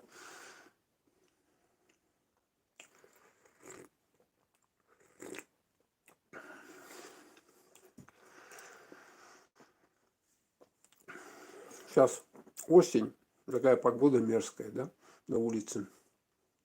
У кого-то мерзкая, у кого-то не очень. Но, допустим, тепло.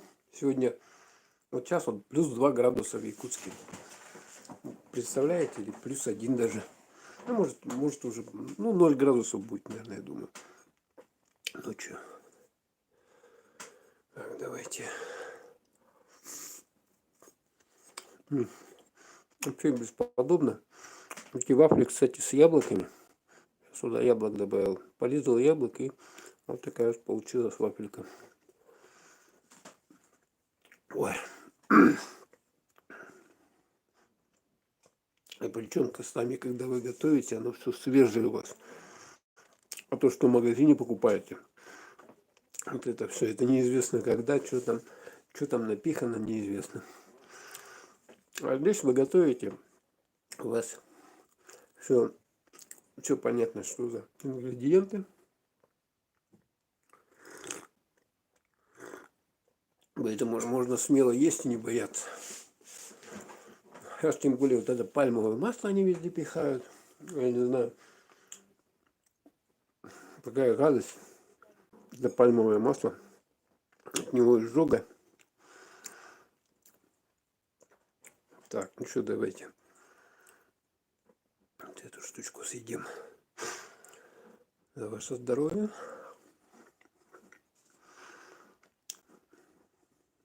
Ну, это можно так вот помакать сюда. Просто макаете. Варенье тоже Самим просто готовить. Ягоду покупаете на рынке там или где? В магазине. У нас в магазине продаются ягоды в заморозках. Сахар и варите. Без проблем. Чем эти непонятно что брать там. Потом, когда вы сами готовите, приготавливаете, у вас дешевле по цене-то получается, чем то же самое покупать этот джем. Там такая небольшая упаковочка, что-то сколько, 100 рублей стоит. Там 200 грамм или меньше даже джема. Да, ну понятное дело, там тут чей-то заложен. Это же приготовить надо, это надо упаковать, это надо привезти, это надо продать. Поэтому все оно стоит, естественно, туда, в эту цену конечного товара заложены все эти расходы, поэтому оно дорогое. А когда вы сами готовите, да, а если тем более в лес ходили за ягодами, там собрали все это дело, ну, только сахар купить, да и все. Только сахар. Так, давайте теперь мы с медом. Возьмем вафельку такую, вот такую, как аккуратненькую вафельку берем. Так. Этот убираем.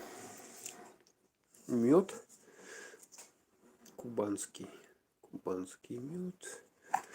Самый лучший мед на свете. Хотя алтайский тоже неплохой. Да. Хотя я вот сейчас тоже... Сейчас столько меда стало продаваться. Это просто ужас. Я уже не сомневаюсь в том, что столько пчел просто нету. Тем более говорят, что пчелы в последнее время, они вообще что-то стали... Популяция их меньше и меньше, а меда все больше и больше. А знаете, из-за чего пчел меньше стало? Вот с тех времен, как сотовая связь появилась. Wi-Fi появился, ага. Он типа на них действует отрицательно. На пчел вот это радиоизлучение. И, значит, соответственно, пчелы от него умирать стали, больше дохнуть. Ну, что-то он сбивает у пчел какую-то ориентацию, это радиоизлучение сотовые операторов или Wi-Fi.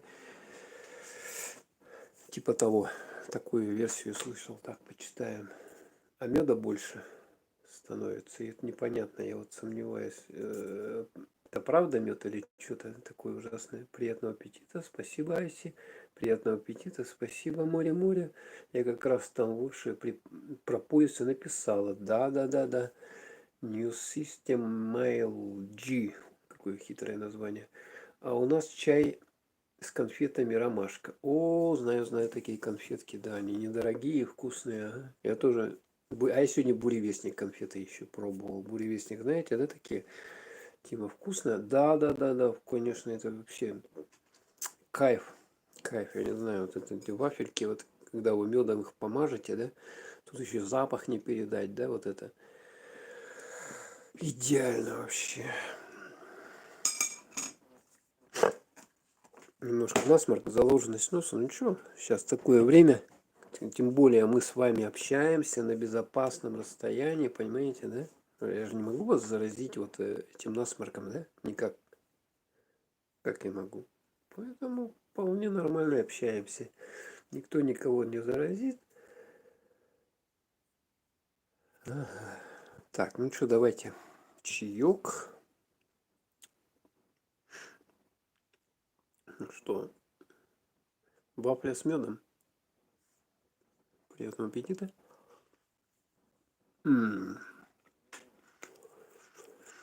Вообще.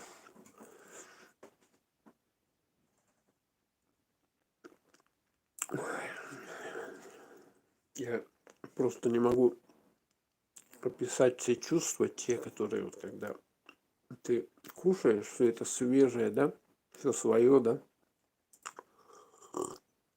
и чайком запиваешь, это вообще бесподобно.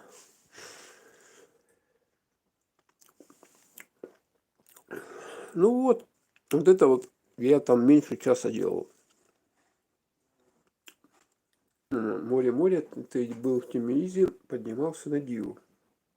Да, мы были в Семиизе, ездили туда когда отдыхали в поселке Мисхор, в санатории Мисхор.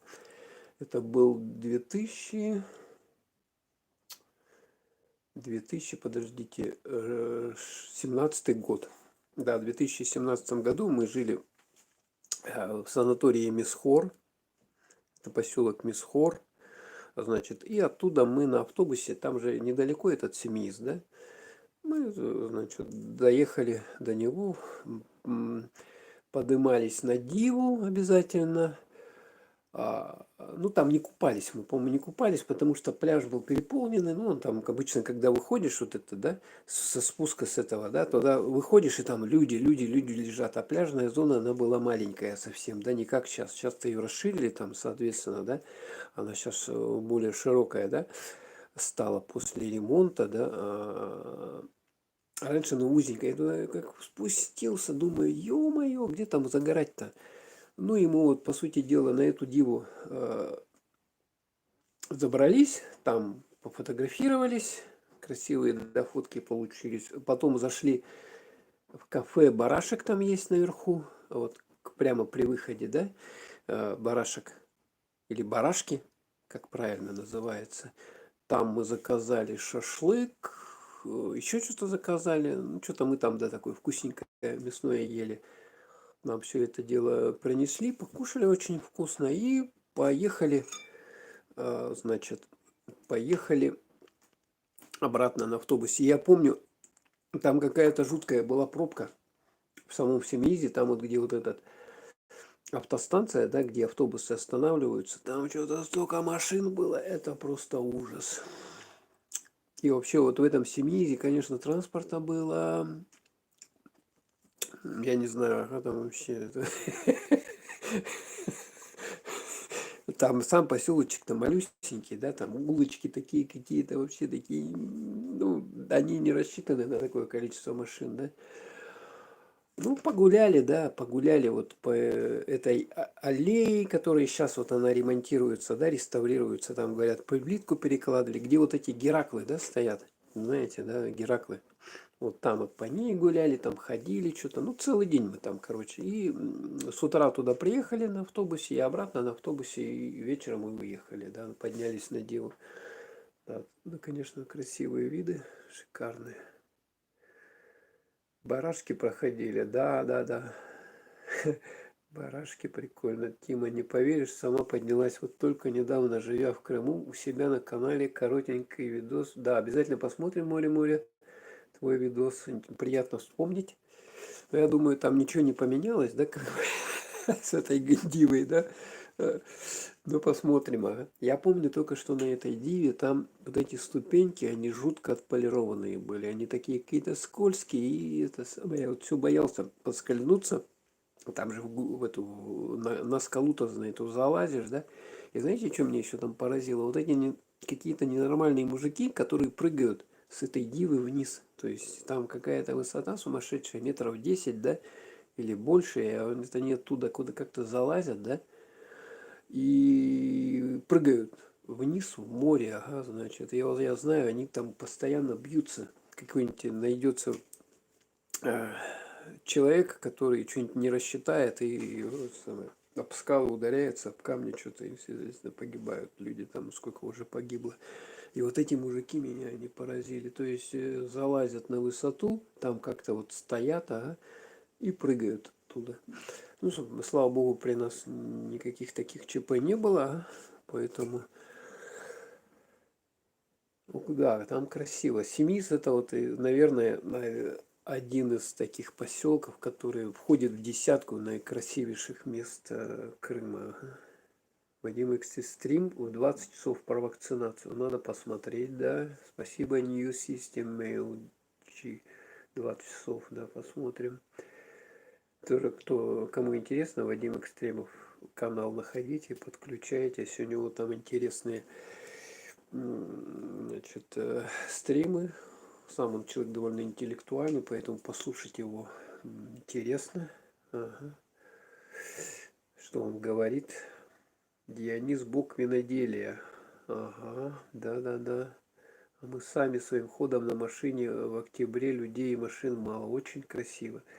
Да, согласен, октябрь, да. Мало народу. Но вот я бы тоже съездил, конечно, в октябре, но хочется как-то в море покупаться, да. Хочется море все-таки позагорать. Мы вот едем с Якутска в такую даль, да, это тут, по прямой линии это, короче, 6 или 7 тысяч километров, да, от Якутии, если по прямой, да, а вот если как ехать, допустим, на поезде, да, допустим, то получается 9 тысяч километров от Якутска до Крыма. 9 тысяч километров, представляете? Какое расстояние сумасшедшее. Ну, мы обычно на самолетах летаем. Это получается по времени летит самолет Якутск-Москва. Часов 7, да? 6-7 часов. А потом пересадка в Москве, значит, на рейс до Симферополя. Это еще 2 часа, да, летит он. Ну и там где-то на время пересадки часа 2, да? 3 там или 4 там. Ну, даже тут опасно маленькое время вот это вот промежуток делать между рейсами, потому что если у вас будет задержка, и вы летите, билеты купили разными компаниями, да, без трансфера там, то все, то вы рискуете, значит, если будет задержка, просто не успеть на другой рейс. А вот таким вот образом. Ну, и получается, что даже на самолете это 7, 2 плюс 4, да, это получается часов 11-10 лететь как минимум от Якутска только на самолете. Потому что прямого рейса нету до Якутск-Симферополь, да, поэтому с пересадка обычно в Москве идет или там в Новосибирске, там, соответственно. Ну, у нас, допустим, от Якутска до Новосибирска 4 часа лететь. 4 часа. Тоже не маленькое расстояние, да. А потом еще от Новосибирска до, допустим, Симферополя еще там часов 5 лететь надо, да. То есть расстояние тоже приличное. А прямого нету. На поезде так это вообще, это надо ехать неделю. Неделю на поезде ехать от Якутска. Представляете, да? У кого-то отпуск 14 дней, да, дают отпуск на работе. Вот пришли, приехали в одну сторону, тут же сели на поезд обратно и обратно. И вот у вас отпуск.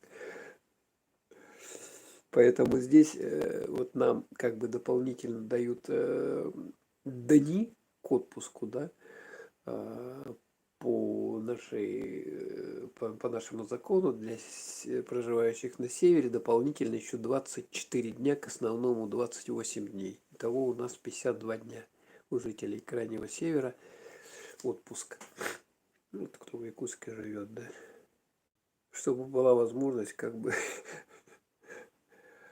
так отдохнуть где-то. New System мы тоже от экстрима. Да-да-да.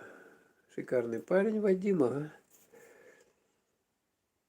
Привился, не привился, он все бегал, я помню, значит, в Ялте там пытался привиться, вот, это площадь там, где у них, где этот кинотеатр большой находится, и универмаг у них там, да, там какие-то будки стояли для вакцинирования, и туда, там люди были, и не могли привиться, потому что прививки нету, то все, и, короче говоря, а тут я смотрю то, что, значит, все рапортуют, что у нас там везде все эти прививки есть, ага, без проблем, любые прививки есть, да, а вон люди, оказывается, не могут привиться, просто стоят тупо там, приходят рано утром, там что-то пытаются привиться, а им говорят, ну, извините, прививок нету, блин.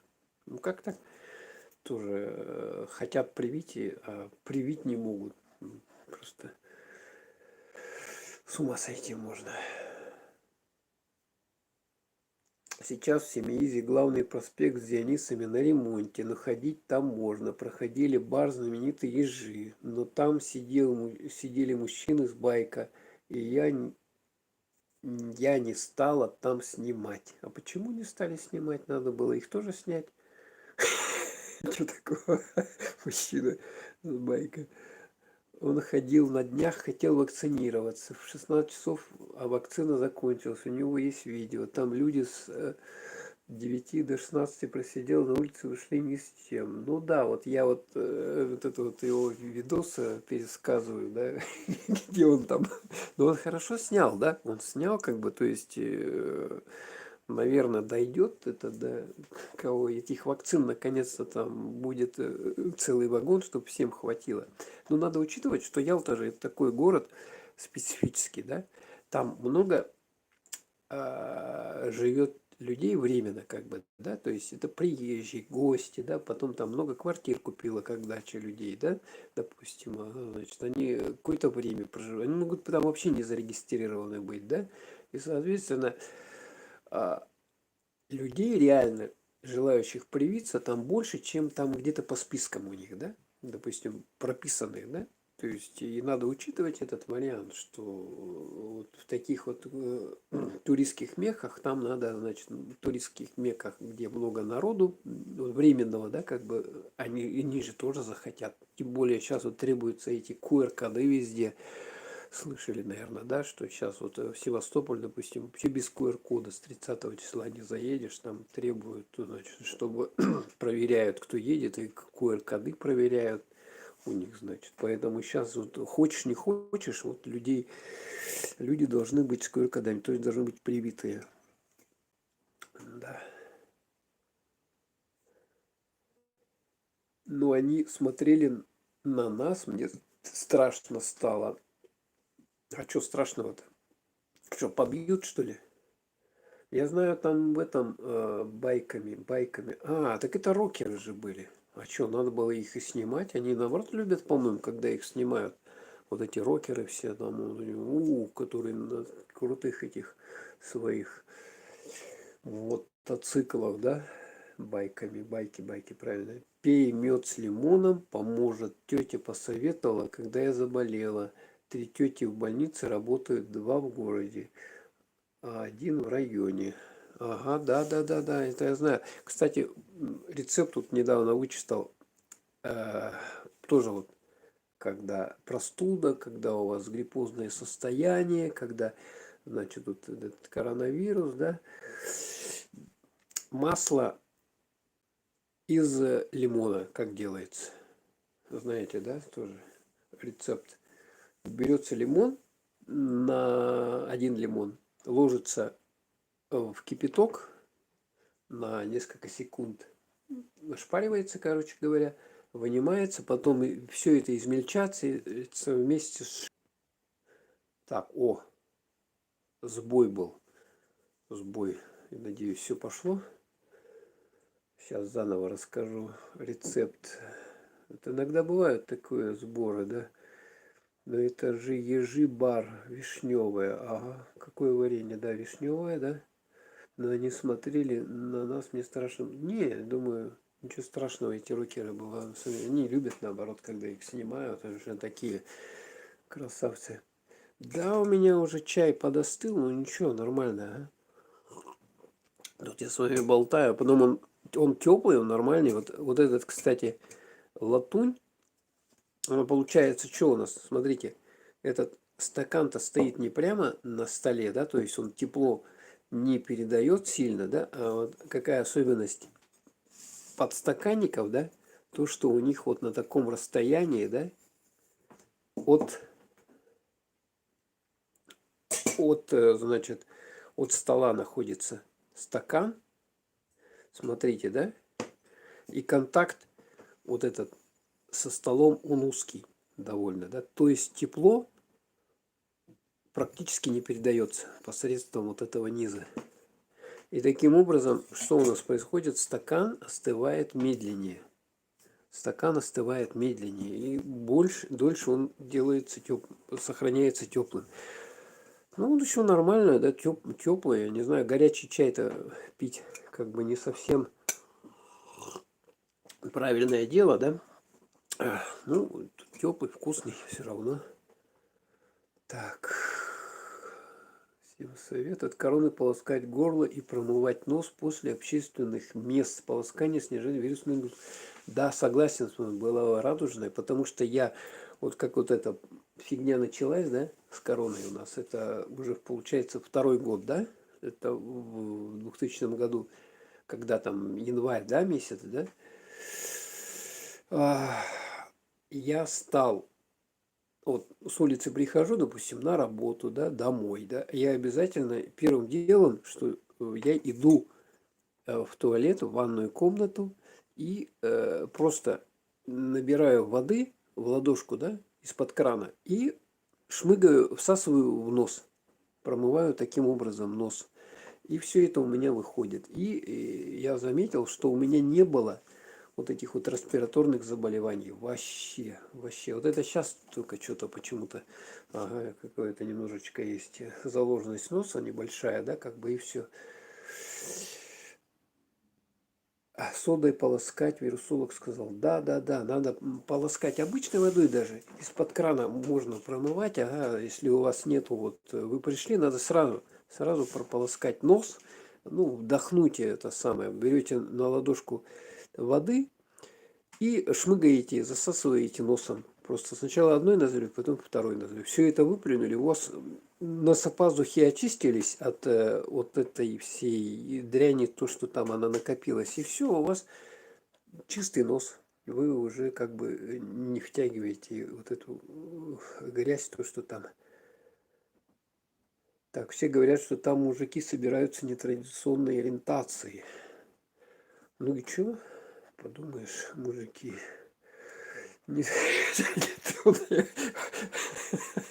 Тем более им до женщин никакого дела нету. Если бы вы были мужиком, они, наверное, напали на вас, да? Если к такому, как гей, да?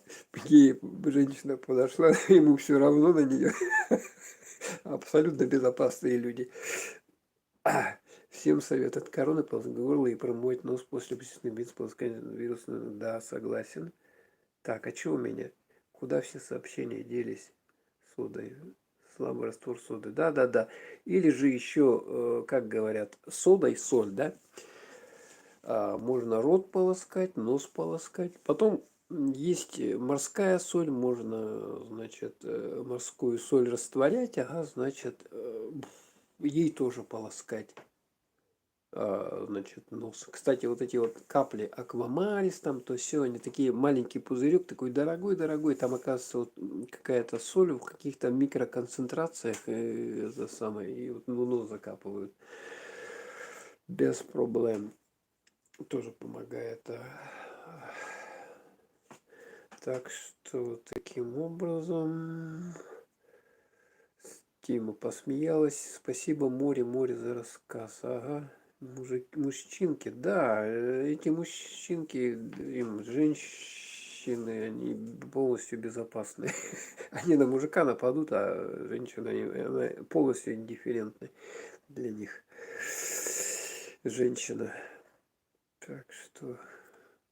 Ну, там раньше, говорят, я слышал, сейчас-то поменьше стало, а вот раньше, ага, там лет 10 назад, там, говорят, большие-большие сборища были этих нетрадиционных людей, ЛГБТ там, да, еще кто-то собирались.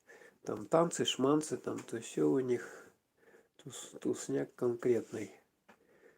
Вайси, приветик к нам в Крым. Здесь много интересного. Да, согласен, согласен. Согласен. Так, давайте еще доедим вот это дело, да? Сейчас у нас с вами разговор интересный. Вот эти вафельки-то надо доесть. Вообще.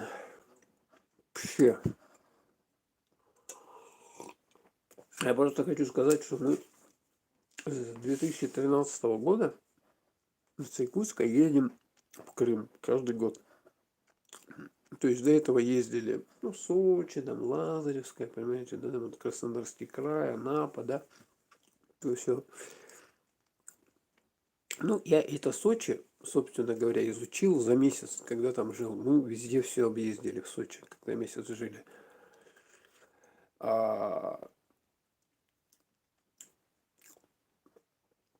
Все, там больше делать нечего. Ну, в Абхазию съездить, ага, там интересно. В Абхазии тоже очень красиво, да, там такие места тоже непередаваемые субтропики. Ну, а Сочи, вот в Крым, чем Крым хорош. Ага, спасибо, до свидания. Ну, скоро тоже уже закрываю 6 часов, пора домой. Да, мы тоже скоро уже. Мне надо будет тут тоже помещение освобождать. Кухню, а то я ее тут занял, ага, и сижу тут, короче, уже долго, да. А вафли мы уже спекли, видели, да, как все. И вот в чем плюс Крыма, в том, что он очень разнообразный по природе, по ландшафту, ага, там много интересных мест, где можно походить. Собственно говоря, даже можно самому ходить, ага, лазить там где-то. Общественный транспорт ездит нормально. В принципе, можно даже на общественном транспорте ездить, если знать как. То есть минимальные какие-то расходы у вас будут по путешествию, если вы любитель, да, путешествовать. И можно объездить, ага, очень много за месяц самому даже там, ага, допустим, в 3 местах отдохнуть за месяц можно запросто посмотреть различную природу крымскую. Можно горы, можно вот это западное побережье посмотреть, там более равнинное место, да, соответственно. Можно в Феодосии побывать, да, можно Коктебеле, там и красивые места очень. Красивые, конечно, когда первый раз видишь там все это дело, это просто непередаваемый. Первый раз, когда попадаешь вот на море, на горы, вот на это, всегда захватывает дух. Очень разнообразный Крым, в отличие от Сочи, значит, Анапы. Поэтому, если кому интересно, значит, вот путешествия, да, интересная история, значит, интересны красивые места, горы, вот это все, это, конечно, вам надо ехать в Крым однозначно, однозначно в Крым. Там даже, по-моему, чтобы все изучить, надо лет 10. Вот каждый год ездить, и значит, вот вы все в разных местах будете находиться лет 10 точно, как минимум. Потому что я знаю, что многие, даже сами крымчане, они еще не везде были, хотя живут там всю жизнь. Ну, я про Крым говорю, не все в Крыму были. Настолько там разнообразно все и интересные места. Ну, не зря Крым так всю жизнь, значит, веками он то от одного завоевателя к другому, к третьему, четвертому, ага, переходил из рук в руки. Потому что территория действительно классная, ага, и там природа, климат очень хороший. Так, ну что, давайте доедаем это дело.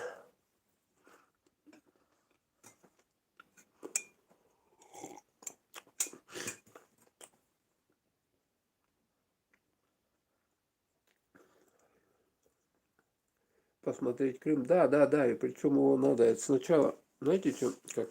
Надо сначала поизучать в интернете, там, да, почитать, посмотреть видео, много очень видео. А потом уже решить действительно, куда ехать, в какое время ехать. Почему не приезжаете туда? Это мне вопрос, да? В Крым бывало, было радужно. Почему приезжаете туда, в Крым?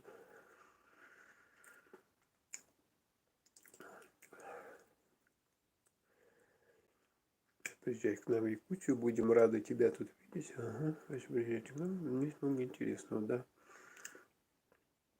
Не мужики и мужчинки. Почему туда, в Крым, не переезжаем? Ну, рановато еще. Надо до пенсии дожить, а потом поехать уже на пенсии. Потому что, ну,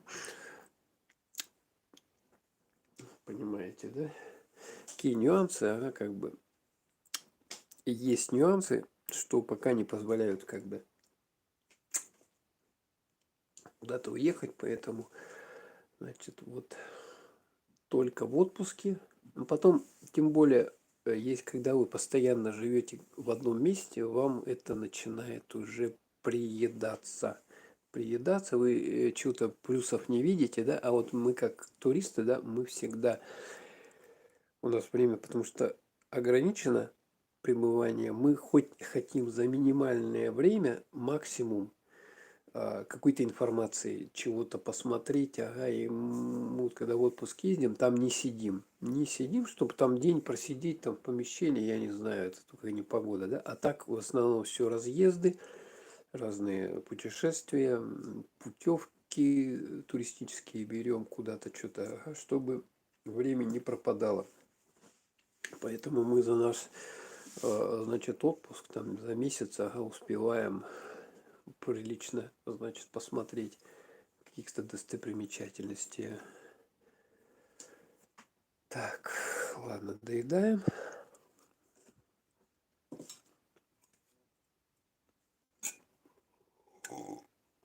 Ну, обычный черный чай листовой. Самое, самое вкусное.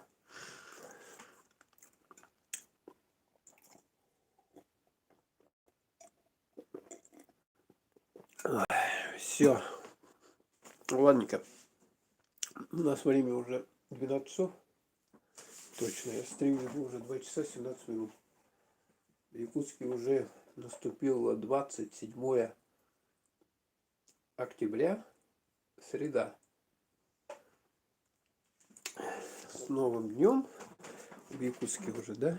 Так что все, давайте. Там прочитаю комментарии еще, кто какие написал. Это как сапожник без сапог. До пенсии пьет далеко. Ну да, ну что сделаешь. Мне стало интересно посмотреть, как да. Это как сапожник без сапог.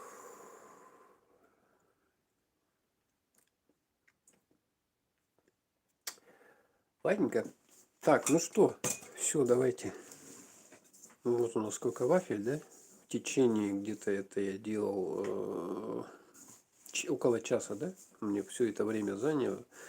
С помощью вафельницы, электровафельницы наделал. Ну, теперь хватит поесть с вареньем, с медом. Все супер. Ладненько, давайте будем с вами прощаться. Всем пока. До новых встреч. Так, крестик нажимаю.